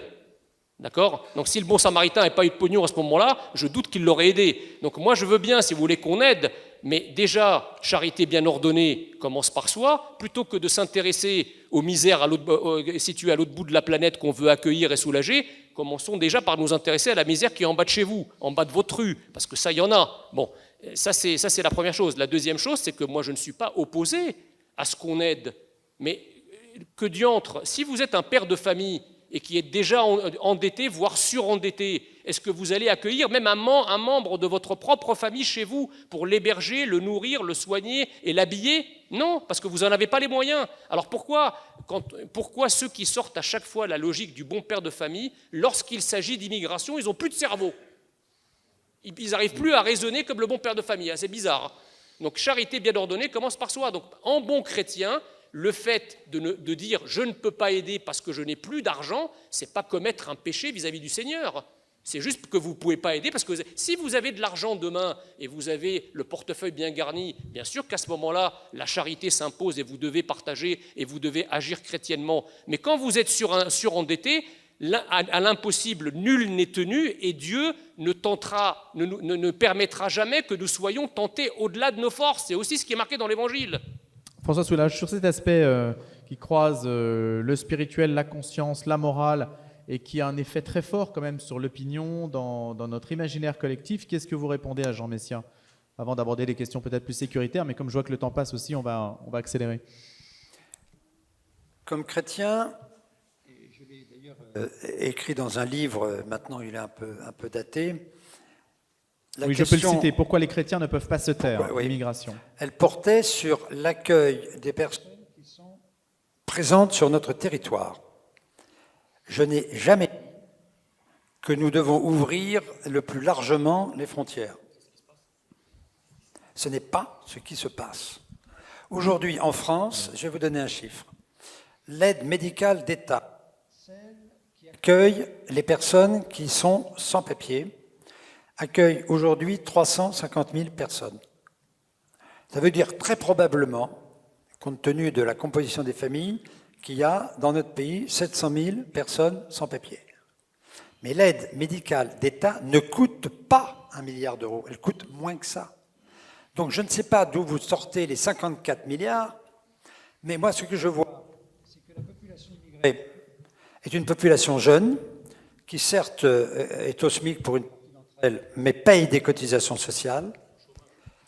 Une partie, oui, enfin les chiffres, c'est pour les jeunes 20% de chômeurs, pour les autres c'est 14%, c'est-à-dire c'est le double de la moyenne nationale. Bon, 14% de chômeurs, ça veut dire qu'il y en a quand même 86% qui payent des cotisations sociales. C'est une population jeune. Ce que dit d'ailleurs, à juste titre, l'Institut Montaigne, que vous avez qualifié de gaucho, je ne sais pas quoi. Gaucho progressiste. Ça doit leur faire un peu drôle quand je connais les C'est autres. pas un think tank identitaire, excusez-moi. Bon, c'est un peu... C'est le moins qu'on puisse dire. Oui, non, mais ça, c'est votre jugement personnel. Moi, j'en ai rien à faire. On ne va pas polémiquer sur l'Institut Non, Montaigne. mais je m'en fous, moi. C'est pas mon problème. Il y en a 86% qui cotisent, et comme ils sont jeunes et qu'ils ne sont pas encore à la retraite, ils rapportent. Par contre, et c'est bien ce que dit l'Institut, veillons à ce que même cette population immigrée, elle va connaître le sort de toute la population, elle va finir par vieillir. Donc effectivement, demain, dans 30 ans, dans 40 ans, l'effet bénéfique de l'arrivée d'immigrés aura été gommé. Seulement, pendant ce temps-là, notre pays aura continué à progresser, à créer des richesses nouvelles, et on peut donc penser qu'en effet, globalement, l'emploi général aura eu la croissance que l'on peut espérer. Moi, je ne me fais pas l'idée d'un pays, la France, le mien, qui tout d'un coup va voir sa population diminuer. Moi, je crois qu'on a encore des choses à dire au monde. Et c'est aussi pour ça qu'il faut qu'on soit ouvert. On a des choses à dire au monde à travers notre réputation de pays des droits de l'homme. C'est pour ça d'ailleurs que moi je considère aujourd'hui qu'on n'est pas assez généreux sur le droit d'asile, ce qui nous permettrait d'être beaucoup plus exigeants sur tous les gens qui ne sont pas en règle avec le droit d'asile. Comme on a un droit d'asile qui est très restrictif, effectivement il y a des tas de gens qui n'ont pas... Enfin, sur 152 000 demandes l'année dernière, on en a accepté 38 000. Pendant ce temps-là, à l'Allemagne, on en a accepté 55 000. Eh bien, une bonne partie foutra le camp ailleurs pour essayer de trouver l'asile ailleurs, mais ça c'est le problème de Dublin, parce qu'ils seront ailleurs, ils seront aussi exactement de la même manière refoulés des droits d'asile, mais une bonne partie d'entre eux ne restent pas en France. Enfin, les chiffres ils sont là. Hein. Mais ils ne sont pas expulsés, ils ne sont pas formellement expulsés. Il n'empêche que sur l'AME... on reçoit les dublinés d'ailleurs. Oui, mais il n'empêche que le seul chiffre qu'on peut avoir sur le nombre des personnes clandestines, c'est le nombre de personnes qui sont à l'aide médicale d'État. Ça a cru l'année dernière de 25 000. En tenant compte de l'ensemble des ayants droit, c'est probablement 50 à 60 000 émigrés clandestins supplémentaires qui sont dans notre pays. Il faut regarder les chiffres, il ne faut pas rester comme ça dans la pensée générale. Moi, je m'appuie sur des réalités. L'AME, c'est 35 000 personnes supplémentaires l'année dernière. Monsieur Soula, c'est pas 150 000. Alors, Jean Messia. Non, mais je vous lis juste l'entretien qu'a accordé M. Gourevitch sur cette question-là au Figaro, pas plus tard qu'il y a une quinzaine de jours, je le cite. Aucun économiste scientifique, quelle que soit son orientation politique, ne vous dira que l'immigration rapporte plus qu'elle ne coûte pour une raison précise. Le nombre d'immigrés qui travaillent est très inférieur à celui des immigrés qui ne sont pas encore en âge de travailler ou qui ne travaillent pas. Prenons l'exemple des descendants directs des immigrés d'Afrique subsaharienne, 56% sont mineurs, donc ne travaillent pas. Et une partie de ceux qui pourraient travailler est au chômage.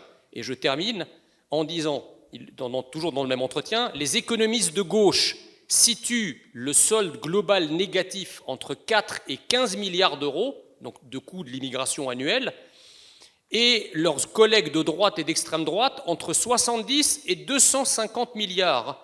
Et il dit, j'aboutis moi à 54 milliards d'euros avec une marge d'incertitude due à ce que j'appelle la pénombre de l'immigration.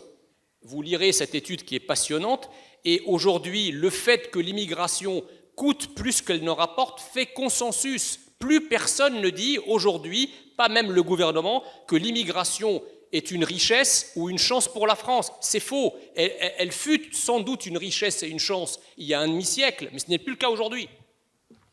Vous le contestez, François Soulages, ça reste une chance pour la France?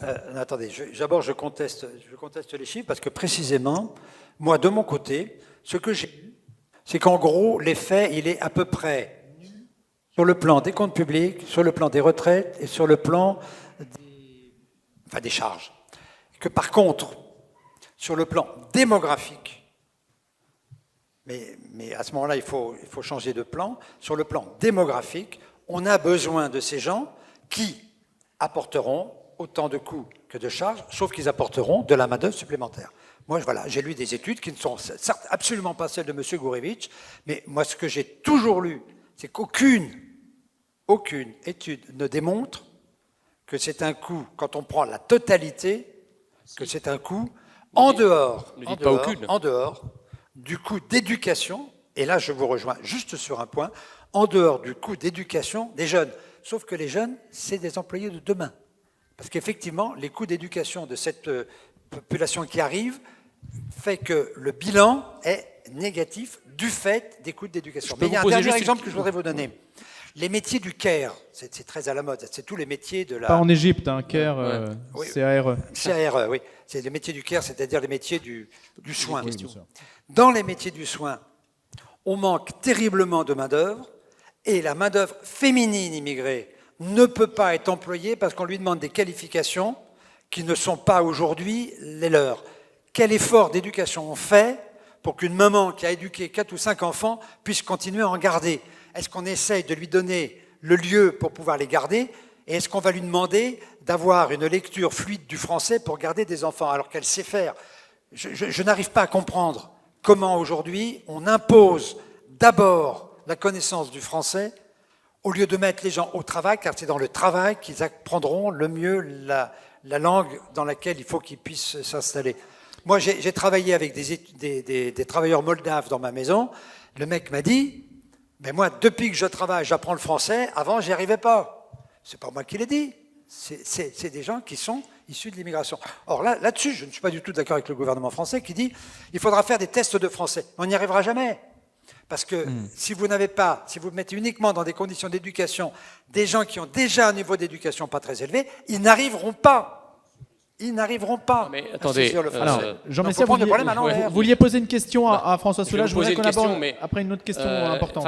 Effectivement, si la nationalité française ou la citoyenneté française, ça devient un paquet de Smarties qu'on distribue au tout venant, effectivement, on n'a ni besoin de parler français, ni besoin de montrer qu'on connaît l'histoire de France, ni besoin de se comporter comme un Français. C'est au demeurant la logique que nous avons appliquée pratiquement depuis ces 40 dernières années, ce qui vaut aujourd'hui d'avoir des Français qui sont de nationalité française. Rappelez-vous, comme je le dis toujours, quand on délivre la nationalité française, on délivre quoi? On délivre une carte nationale d'identité, les 3 termes étant liés et consubstantiels. Or, depuis 40 ans, avec ce type de raisonnement, on a fait une chose, c'est qu'on a disloqué la carte de la nation, de l'identité. Tant et si bien que vous avez aujourd'hui des gens qui portent une carte dont ils n'ont ni l'identité, ni l'appartenance à la nation, ce qu'on nomme communément les Français de papier. Quand vous avez des Français de la 3e ou de la 4e génération qui crachent sur la France, qui brûlent le drapeau français et dont l'insulte favorite est nique la France, excusez-moi, pour moi, ce n'est pas des Français. C'est des Français peut-être administrativement, mais ça ne saurait être des Français au sens où vous et moi, nous l'entendons, et au sens d'ailleurs où l'entend la plupart des pays qui sont dignes de ce nom. Bon, ça c'est la première chose. Quelle est la question que vous vouliez poser à François Soulages? La deuxième chose, c'est que M. Soulages nous explique que, effectivement, le flux d'immigration va effectivement nous permettre de financer nos retraites. Alors moi, il y a un truc que je ne pige pas. On fait rentrer en France, comme je vous le disais, depuis une trentaine d'années, entre 300 000 et 500 000 personnes annuelles qui arrivent de l'extérieur. Mais alors comment diable se fait-il qu'il faille prendre une réforme des retraites qui a fait descendre des dizaines de milliers de personnes dans la rue pendant des semaines si l'immigration finance nos retraites? Pourquoi il faut prendre une réforme pour bosser jusqu'à 64 ans alors, si les immigrés sont là pour la financer? Ça n'a pas de sens. C'est bien que l'immigration dans sa totalité, entre ceux qui ne bossent pas, ceux qui ne sont pas en âge de travailler, ne contribue pas, ou en tout cas, elle ne contribue de manière marginale à l'effort de financement de nos retraites. Donc il faut arrêter avec cette propagande. Il y a une démonstration là de Jean Messia? Ah non, pas du tout, parce que moi, le financement des retraites, c'est fait par ceux qui travaillent. Moi, je me fiche complètement qu'ils soient immigrés ou pas immigrés. Ce que je constate, c'est qu'on a besoin d'augmenter la population active, que cette population active, elle viendra largement aujourd'hui dans sa croissance d'une population issue de l'immigration, et c'est ces travailleurs, ces gens qui bossent, qu'ils soient immigrés ou pas, qui feront que demain on pourra financer nos retraites. Moi, là, je n'intègre absolument pas la dimension immigrée. C'est d'abord la dimension travailleur qui compte. Mais justement, M. Soulages, ceux qui arrivent, je vous dis que ceux qui arrivent travaillent peu ou pas. Mais non, donc mais non. Dire que les migrants entrants vont financer nos retraites, c'est faux. Ils le financeront de manière marginale.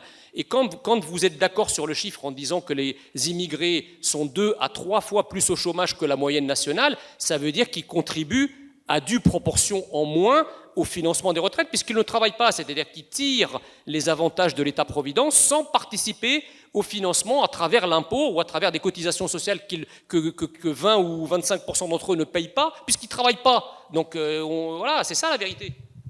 Mais à votre avis, pourquoi est-ce qu'ils ne travaillent pas? Vous allez me dire que c'est la faute de la France encore. Non, je vous pose une question. Pourquoi est-ce qu'ils ne travaillent pas? Moi, ça m'intéresse. Ils ne travaillent pas parce que très souvent, ils ne sont pas désireux de travailler, parce que vous avez quand même un État-providence en France qui est très généreux, qui permet, moyennant des petits boulots au noir, quand ce n'est pas le trafic de drogue pour certains, eh bien, de gagner beaucoup plus que ce qu'on peut gagner en travaillant. Et voilà, c'est comme ça. Mais après, si vous voulez, je ne dis pas que tout le monde est dans cette situation-là. Je dis qu'il y a une proportion non négligeable de personnes issues de certaines immigrations. Vous voyez, je prends toutes les précautions pour ne pas globaliser et ne pas stigmatiser, et pour rendre surtout mon propos Si, véridique. justement, vous stigmatisez si vous dites certaines. À certaines... Non, mais attendez. Certaines, donc pas d'autres.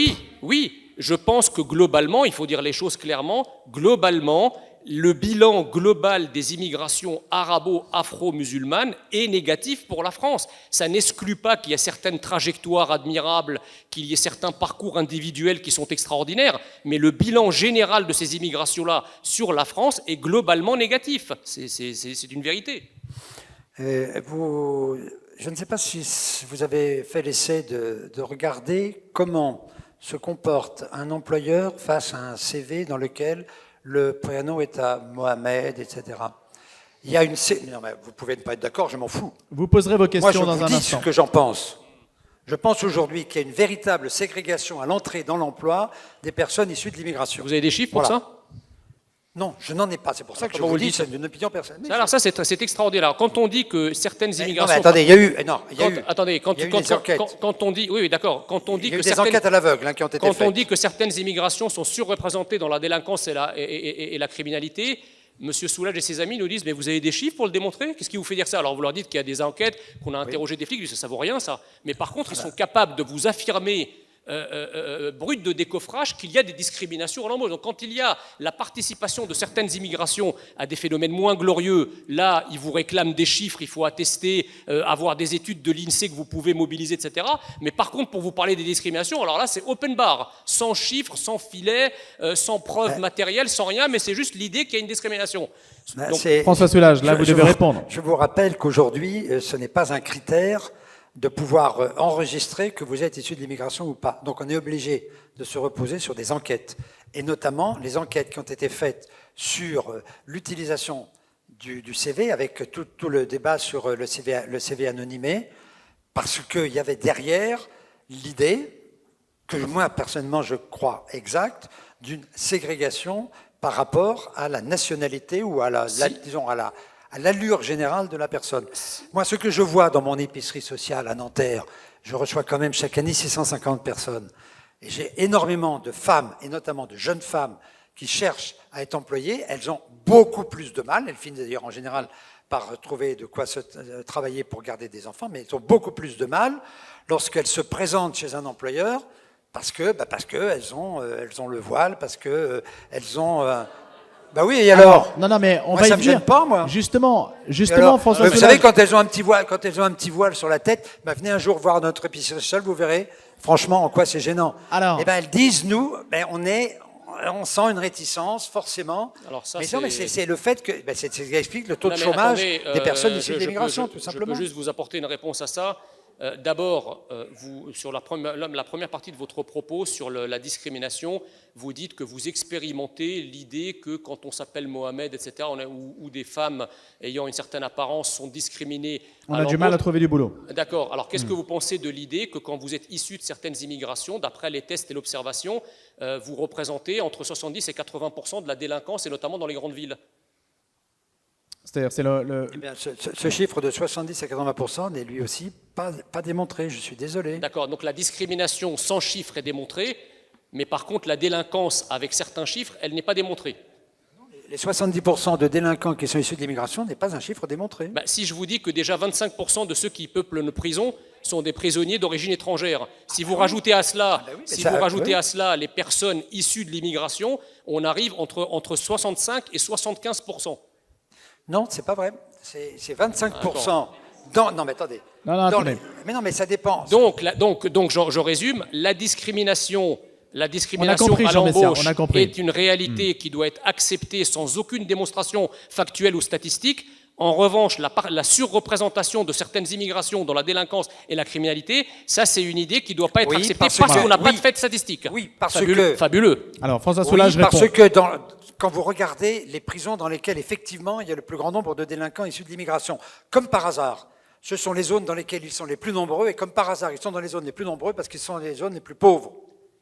Mais c'est lié à la pauvreté, cette question de la sécurité. Mais non, c'est pas vrai. Il va falloir se le mettre dans la tête un jour. Mais ça n'est pas vrai. Mais si, bien sûr. Ça n'est pas vrai. La question de la pauvreté, c'est le facteur de l'insécurité. Ça, si vous voulez, c'est l'argument qui est vraiment assez estomacant.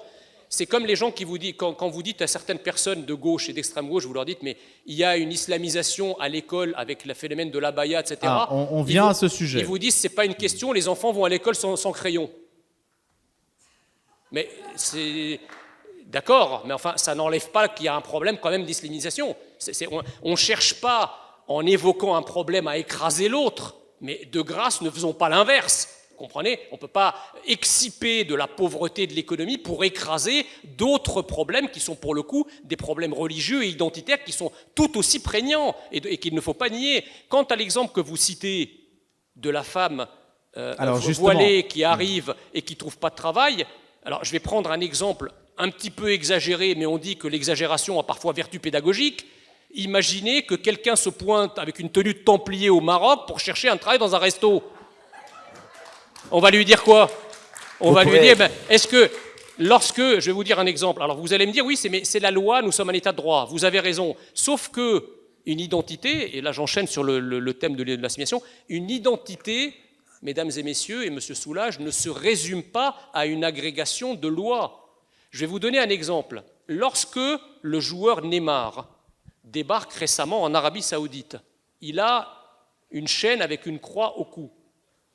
Certains journaux algériens, lorsqu'ils ont reproduit la photo, ont effacé la croix. Est-ce qu'il y a une loi en Algérie qui interdit de publier une photo de quelqu'un avec une croix? La réponse est non. Quand on pose la question aux journalistes, qu'est-ce qu'il nous dit? Il nous dit, ah non, c'est vrai, mais ça peut choquer l'identité de nos lecteurs, qui est une identité arabo-musulmane. Respect. Moi je dis, pas de problème avec ça. Si ça les choque, grand bien leur fasse. Mais pourquoi diable ce qui est communément et habituellement et normalement accepté pour les autres identités et les autres nations devient subitement du racisme, de la haine et de l'intolérance en France. C'est incroyable. Alors, François Soulages, la tenue du Templier au Maroc et la croix de Neymar. Mais évidemment, quand on est dans l'exagération, on peut raconter ce qu'on veut. Moi, quand je Bah vous parle non, des mais femmes, c'est quand même emblématique. Non, les mais Français moi, le voient avec dont je vous l'exagération, parle, non, ce dont je vous parle, c'est pas la femme avec le niqab, c'est la femme qui porte un voile pour ses cheveux. Je vous rappelle qu'en France, il y a 70 ans, on ne pouvait pas entrer dans une église sans un voile pour les dames. Mais non, mais c'est aussi une question de civilisation. Ils changeront. Donc la France est une Non, mais mosquée. attendez, en Très plus, bien. sur le voile aujourd'hui, hein, on ne va pas se battre sur le voile, parce qu'en Iran, aujourd'hui, il y a des femmes qui meurent tous les jours parce qu'elles veulent retirer le voile. Donc arrêtons d'en faire un blocage. Il se répond à lui-même. Il faut avoir une liberté sur cette question. Voilà. La question qu'a posée Jean Messia, en fait, c'est le mot qu'il a prononcé, une seule fois d'ailleurs dans ce débat, le mot islam, n'est venu qu'une seule fois. Après, islamisation, ça nous amène peut-être, sachant que le temps passe, je voudrais quand même vous faire parler de ça, c'est de savoir, est-ce qu'il y a aujourd'hui, est-ce que vous pouvez répondre là-dessus, François Soulages, vous avez dit, en fait, ça vous est tout à fait indifférent qu'il y ait un voile ou qu'il n'y en ait pas. Est-ce qu'il y a une problématique immigration, islamisation? Est-ce que ça, et islamisme, mais aussi éventuellement risque de tout ce que cela peut engendrer? Est-ce que vous êtes sensible à ça? Bien entendu qu'il y a un risque d'islamisation si on ne fait rien, évidemment. C'est pour ça qu'il faut tenter de faire attention à ne pas être radicaux. Et c'est pour ça que je vous parlais des femmes voilées, parce que moi, tant qu'elles ont un petit voile, j'en ai rien à foutre. Quand elles portent le niqab, je supporte pas. Parce que je sais que derrière, c'est une suggestion à un mari qui probablement est une tentative d'islamisation. Donc la laïcité est pour moi l'outil essentiel pour éviter l'islamisation de notre société. C'est pas l'arrêt de l'arrivée d'immigrés, c'est la question du respect d'une laïcité. Ça, pour moi, c'est fondamental. Car il y a en effet un risque d'islamisation d'une partie, mais je reviens sur ce que j'ai dit, d'une partie qui surfe sur des situations de pauvreté pour pouvoir faire une idéologisation de cette situation de pauvreté. Oui, bien sûr. Moi, dans mon quartier Picasso, je sais qu'il y a 2 noyaux islamiques importants. Il n'empêche que la grande majorité des gens de ce quartier, quand on les interroge, ils sont dans le logement social, donc on a fait des enquêtes, ils n'ont qu'une envie, c'est de se barrer de ce quartier parce qu'ils n'ont pas envie d'être islamisés. Donc il faut qu'on travaille spécifiquement sur ces noyaux d'islamisation pour les empêcher de se développer. Ça, là-dessus, je suis complètement d'accord. Ce sera votre conclusion, peut-être. Il est 21h30. Je voudrais que vous répondiez aussi à des questions de la salle. Donc, on va essayer de respecter ce temps. Est-ce qu'on peut vous poser la question, Jean Messia et François Soulages? Quel est en fait votre message, votre conclusion au terme de cette disputatio et qui permettrait de répondre à cette question? Une chance pour la France avec un point d'interrogation. Jean Messia et François Soulages. Une grande partie des problèmes que nous vivons aujourd'hui de ce que j'appelle un capharnaüm identitaire et migratoire qu'est devenu la France, elle est liée au fait que depuis 40 ans, nous avons un système idéologique qui nous gouverne et qui prétend que la France n'a pas d'identité spécifique, au point même que certains hommes de gauche et d'extrême gauche et des progressistes, entre guillemets, prétendent qu'il n'y a pas de peuple de souche. Qu'il n'y a pas de peuple de souche, le mot est presque devenu un gros mot. Bon. Est-ce qu'on imagine qu'au Maroc, on dise c'est quoi un Marocain de souche? On vous prendrait directement pour un dingue. Bon. Et d'ailleurs, cet effacement de l'identité nationale a transformé la France en une sorte de désert identitaire. C'est d'ailleurs pour ça que les mêmes, et là je rends hommage à leur cohérence, ne parlent plus d'assimilation. Parce que vous comprenez, on ne s'assimile pas à rien. Si vous dites que l'identité française n'existe pas, l'identité nationale, qu'il n'y a pas de peuple de souche, que finalement la France c'est qu'un morceau du globe terrestre sur lequel n'importe qui, venant de n'importe où, parlant n'importe comment et se comportant n'importe comment peut être français, et bien dans ce cas-là, effectivement, la nature ayant horreur du vide, et cette logique aussi pseudo-économique selon laquelle les êtres humains ne sont finalement que des agents économiques interchangeables qui trouveront leur bonheur sur le marché, ne tient pas la route. Et donc l'exacerbation d'autres identités, d'autres communautarismes ne fait que pousser finalement sur le cadavre fumant d'une identité nationale française qu'on a passé 40 ans à oxyre. Je suis ce soir devant vous l'exemple vivant que non seulement l'identité nationale existe, mais que le peuple de souche existe. Parce que s'il n'y avait pas d'identité nationale française, moi qui suis venu d'Égypte à l'âge de 8 ans sans savoir parler un mot de français, à quoi diable me suis-je assimilé? Je me suis bien assimilé à une identité nationale qui est portée par un peuple. C'est pour ça que, n'étant pas français et n'ayant rien de français à la base, vous avez ce soir devant vous quelqu'un qui est un Français, qui pense français, qui parle français, qui vit français. Ça veut bien dire qu'il y a quelque chose qui s'appelle la France. Il y a l'autre qui hurlait « la République, c'est moi ». Moi, je vous dis ce soir, la France, c'est moi. Voilà, je suis devenu français alors que je ne l'étais pas. Et comme disait Bernanos, et je conclurai par là, les nouveaux convertis sont embarrassants. Merci. Merci Jean Messia. François Soulages. C'est pour ça que je vous ai cité le chiffre des 31%. C'est une succession d'arrivées, d'entrées, de mélanges de populations qui fait qu'on a un socle culturel. Je dis bien un socle culturel. L'identité, je n'en suis pas absolument certain. Parce qu'il y a eu trop d'arrivées différentes et on continue à en avoir. Parce que là, on a parlé beaucoup de l'immigration extra-européenne, mais il y a encore une immigration européenne. Et puis il y a des Français, on est 2,5 millions de Français qui sont à l'étranger. C'est-à-dire qu'on est à l'intérieur, moi je parle beaucoup plus d'une identité européenne, parce que les frontières sont ouvertes et j'espère bien qu'elles vont le demeurer. Et que le risque n'est pas de perdre notre identité. Le risque, c'est qu'un certain nombre, et c'est pour ça que je parlais de l'islamisme ou du communautarisme, qu'un certain nombre de personnes précisément veuillent utiliser cette idée de créer des petites communautés pour pouvoir combattre l'intégration progressive de ces populations issues de l'immigration. Moi, je suis un fan de l'intégration progressive, et c'est pour ça que je vous parlais de l'intégration par le travail, parce que je crois que c'est l'outil essentiel, d'une identité qui est une identité multiculturelle. C'est difficile à dire, parce que le fondement est quand même le fondement judéo-chrétien, bien entendu, mais je crois, moi, à la possibilité d'intégrer peu à peu, à condition qu'on le veuille, des cultures qui peu à peu, et c'est pour ça que j'insistais sur les couples mixtes, sur le fait que 5% seulement des gens issus de l'immigration ont 4 grands-parents issus d'immigration, parce que je crois à l'intégration progressive et au fait que cette identité que nous sommes très largement majoritaires à porter peut être également portée par des gens issus de l'extérieur. Donc moi je suis un optimiste invétéré. Merci François Soulages. Il y a évidemment beaucoup de questions. Je vais en sélectionner quelques-unes puisque vous avez peu de temps à nous consacrer. Donc je les découvre en même temps que je vous parle. On va prendre celle-ci. Pourriez-vous évoquer, SVP, la proportion de... Je vais les lire et puis vous me dites si vous voulez y répondre. On va faire comme ça.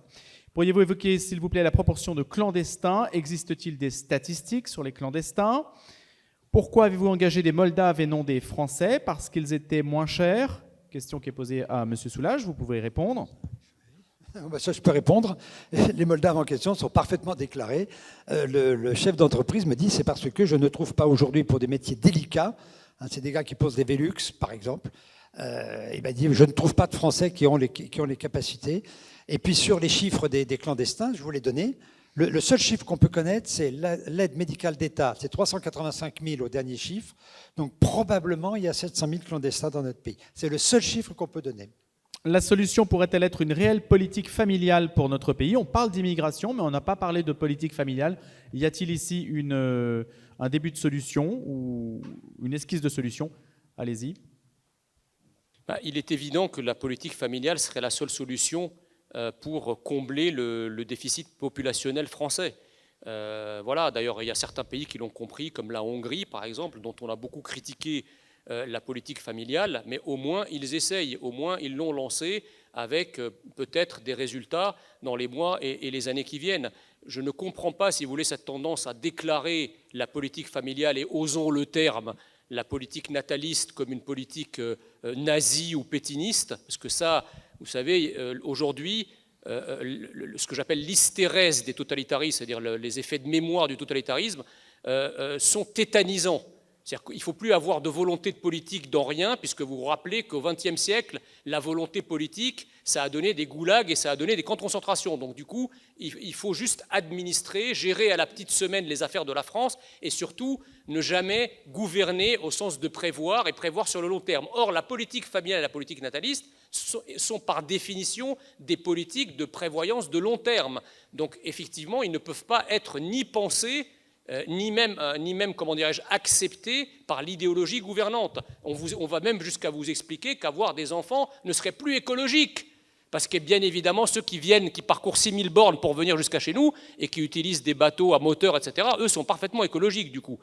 Donc vous voyez, tout est enchâssé, tout est engoncé dans une idéologie mortifère qui ne veut plus de la France en fait. Et une fois que vous avez compris cette clé de voûte de l'idéologie qui nous gouverne, vous allez la décliner dans tous les domaines et vous allez comprendre que tout ce qui contribue à démolir et à euthanasier la France, eh bien, est allègrement utilisé. François Soulage, vous répondez à ce point. Il y aura une dernière question. La grande raison pour laquelle la France a aujourd'hui le chiffre de 1,78 enfants par femme tient à l'augmentation du taux d'activité féminine. Alors maintenant, vous pouvez faire rentrer les mamans à la maison pour garder les enfants, ça c'est votre droit. Mais il y a une évolution phénoménale de la condition de la femme qui est l'une des raisons essentielles pour lesquelles notre taux de natalité a dégringolé. Ajoutez-y la crise écologique, l'angoisse qu'il peut y avoir sur l'avenir, il commence à y avoir quelques études, quelques sondages là-dessus, et vous verrez qu'on a une politique nataliste qui est très en avance sur beaucoup de pays, mais il y a cette évolution sociétale que personnellement je trouve tout à fait intéressante, de l'égalité de l'homme et de la femme.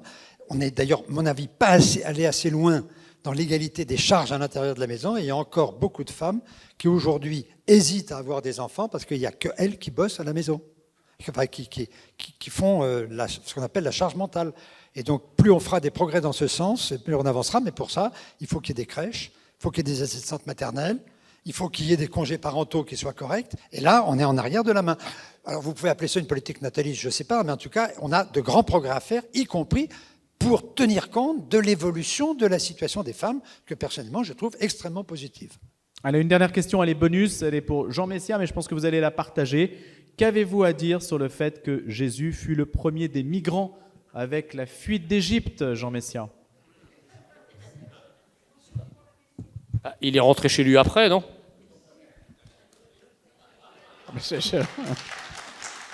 Ça peut être une réponse laconique comme celle-ci. Ça peut être une réponse, ça peut être une politique aussi. Hein.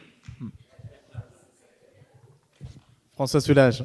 Le peuple juif n'a pas cessé de franchir des frontières. Et le Christ, il a suivi exactement le même chemin. Et je trouve que c'est le chemin sur lequel il faudrait qu'on puisse se retrouver. Merci beaucoup à tous les deux. Je crois qu'on peut les applaudir. Merci d'avoir accepté ce débat. Et je vais demander à Jean Maher de venir conclure cette disputatio. Jean Messia, je crois que vous êtes obligé de nous quitter. Bien sûr. Merci beaucoup pour votre accueil. Merci pour cette invitation. J'étais heureux de partager ce débat ce soir avec M. Soulage et de répondre à une partie de vos questions. Écoutez, j'espère que chacun à son niveau, vous allez continuer à faire vivre la France qu'on aime. Merci beaucoup. Merci Jean Messia. Merci beaucoup et je rappelle donc que Jean Maher est président de l'Office franco-égyptien des droits de l'homme, ingénieur français d'origine égyptienne copte et qui a fait sa carrière chez Peugeot Citroën et qui donc va conclure, puisque c'est le principe de la disputatio, conclure brièvement et apporter un horizon ainsi que peut-être l'état d'esprit aussi des organisateurs de ces disputatio, à savoir l'IEP et Ictus. Jean Maher. Comment voulez-vous que je fasse la synthèse de cette discussion? Bon, j'ai pris quelques notes. Je vais essayer de résumer les grandes lignes de ce qui a été dit. Je pense que j'ai retenu de François Soulage quelque chose qu'il a dit tout à fait au début, qu'il s'agit de flux annuels et de stock de gens issus d'immigration. Et que le problème n'est pas l'entrée, mais le problème, c'est le stock. Je pense que j'ai retenu ça comme phrase et tout ce qu'il a un peu développé est lié à son introduction au début. Et puis je vais prendre aussi sa conclusion, c'est qu'il a rappelé quand même qu'il y a 31% des gens qui sont issus de l'immigration, qui sont de parents issus d'ascendants immigrés, et que c'est le socle naturel, et qu'il n'y a pas vraiment trop d'arrivées. Mais je retenais également qu'il parlait de l'identité européenne, plus que l'identité française, si je ne me trompe pas, et qu'il s'agit maintenant d'identité multiculturelle et dans laquelle on peut intégrer petit à petit des cultures. Voilà, je pense avoir un peu résumé les grandes lignes. Jean Messiha, bon, il n'est pas là, donc je peux dire ce que je veux. Donc, pour lui, l'affaire de l'immigration est une affaire politique. Et il a critiqué le 31% avancé par François Soulages en disant non, c'est 19-21%. Je ne vais pas parler d'autres chiffres en dehors des 7 millions qu'on considère comme immigrés en France, mais qu'il ne s'agit pas de 31%, mais 19 à 20% qui sont d'origine extra-européenne. Et puis, il parlait de la grande partie depuis 40 ans, c'est-à-dire le problème de l'immigration n'est pas le problème d'aujourd'hui, mais c'est quelque chose qui traîne depuis plus de 40 ans, et qu'il a critiqué aussi le fait que ne pas pouvoir dire « je suis un Français de souche », et puis pourquoi on le dit en France et qu'on est obligé de le dire. Et si on était au Maroc, est-ce qu'on pourrait dire « je suis marocain de souche » et si on l'utilisait, on se moquerait de lui. Voilà, donc il a parlé surtout d'assimilation et surtout de son parcours. Je rappelle que Jean Messiha est d'origine copte orthodoxe égyptienne et il ne voudrait pas que la France soit tout simplement une partie du globe terrestre, mais qu'elle garde sa valeur, sa culture et son patrimoine. Voilà, j'espère avoir résumé les deux positions de François Soulages et de Jean Messiha. Maintenant, ce que je voudrais, c'est résumer ou dire deux mots sur la position de l'Institut d'éthique politique, présidé par Ludovic Trollet, sur sa position sur l'immigration. Vous trouverez un article très intéressant sur son site qui vient d'être publié il y a quelques mois et qui parle de l'immigration. Est-ce une chance pour la France? Alors, l'immigration en provenance de l'Afrique et du Proche-Orient vers l'Europe est un drame humain. On lui a attribué la cause première des dernières émeutes en France. Il y a actuellement un projet de loi sur l'immigration qui suit un parcours chaotique. D'ailleurs, je regrette qu'on n'ait pas abordé ce sujet et qu'on ne sache pas où on en est aujourd'hui, ce qu'a déclaré Gérald Darmanin le lendemain de l'élection de Macron. On l'a abordé sous l'angle des métiers en tension quand même, un petit peu. Oui, juste la partie en tension, oui, c'est ça, exact. Oui. Donc la question de l'immigration a été analysée depuis très longtemps par des chercheurs sérieux, des géographes, des démographes, des politologues, mais pas assez sérieusement par les responsables politiques qui ont pouvoir de décision. Et puis l'interconnexion étroite maintenant des sociétés européennes rend ce sujet un enjeu capital pour l'élection européenne de l'année prochaine, 2024. Sur le plan quantitatif, donc on considère que l'approche purement quantitative ne conduira pas à la solution. La question, c'est pourquoi y a-t-il cette incapacité à affronter le problème de l'immigration? Les migrants, ils s'amassent le long des frontières européennes et tout récemment. Donc, c'est parce que l'immigration est un sujet très complexe et clivant. Mais il s'agit à la fois d'une question internationale et nationale. Internationale, parce que l'immigré est d'abord immigré est d'abord un homme qui a quitté son pays, donc un émigré. Il a quitté son pays pour aller vers un pays étranger. Donc je rappelle, mon origine est aussi égyptienne, donc je me considère aussi issu de l'immigration, mais assimilé, intégré, enfin vous dites comme vous voulez, mais enfin je dis la France est mon pays. Donc la question fondamentale est pourquoi a-t-il quitté son pays? Donc il faut considérer le contexte de l'immigré dans son histoire particulière. Et si on le réduit, sinon on va le réduire à une entité abstraite. Il devient un objet sur lequel alors on peut tout jeter, toutes les haines et toutes les peurs. Ce n'est pas un sujet, une personne responsable avec laquelle on va dialoguer. Voilà sur le plan international. Sur le plan national, la population autochtone du pays d'accueil doit légitimement vouloir sauvegarder son identité à travers sa culture, son patrimoine, sa langue et ses racines religieuses. Donc, face à l'immigration, maintenant on va parler un peu identité, face à l'immigration, la perte d'identité provoque peur et indifférence. La société de marché, le contrat social vont réduire l'homme à un individu sans origine, sans histoire, sans culture, c'est-à-dire un consommateur. Donc tous les êtres humains sont interchangeables. Quand nous ne sommes plus certains de qui nous sommes et n'appartenons plus à une tradition solide, l'étranger va inspirer de la crainte et l'immigration sera considérée comme une invasion que l'on ne peut pas arrêter et nous n'avons rien à offrir. On ne peut pas résister à une culture différente parce que nous ne sommes plus sûrs de la nôtre. Nous craignons d'être perdus dans le nombre.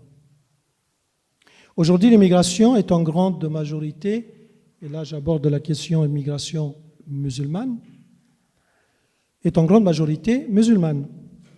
Il y a une forte identité de l'islam dans le monde, alors que la France et l'Europe ne sont même pas capables de reconnaître leurs propres racines chrétiennes.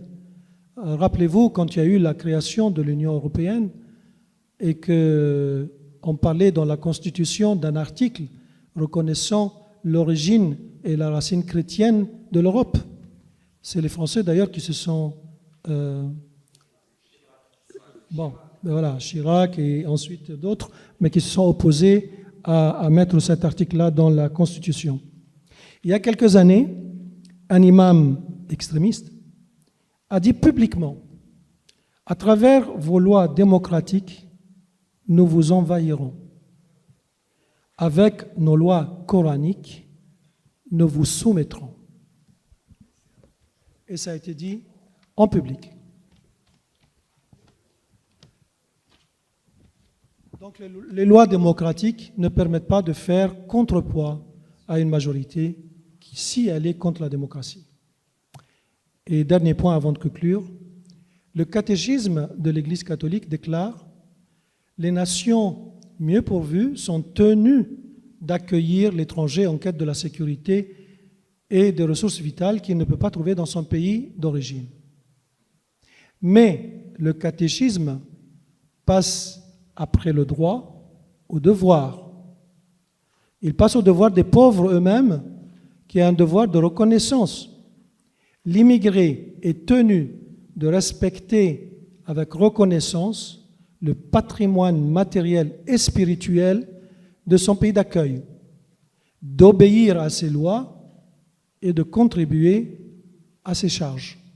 Donc c'est la loi de la République et non pas la loi de la charia. Pour les pays européens, il y a donc deux impératifs fondamentaux, la nécessité du développement des pays les plus pauvres, mais l'engagement aussi des pays puissants à ne pas déstabiliser certains États au nom de la supposée morale des droits de l'homme. Pour les étrangers même installés régulièrement sur notre territoire national, il faudra mettre un terme au reniement de notre patrimoine matériel et spirituel. Et en conclusion, la manière la plus raisonnable que la France et l'Europe retrouvent la véritable espérance inspirée du christianisme qui a suscité l'élan à l'origine de cette Europe. Il ne s'agit pas de spiritualisme, mais bien des choses très concrètes. Il faut que l'Europe et la France retrouvent cette véritable espérance. Sans espérance, sans cette culture de la vie que le christianisme porte en lui, la France et l'Europe sont condamnées à dépérir. Voilà, je vous remercie.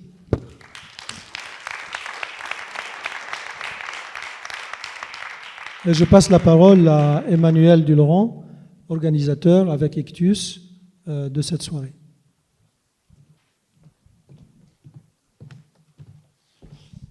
Merci beaucoup.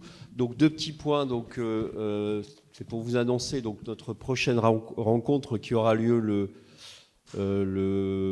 4 octobre avec le général De Villiers. Donc ça aura lieu à Neuilly, au théâtre des Sablons. Voilà, pas Saint-Léon, des Sablons.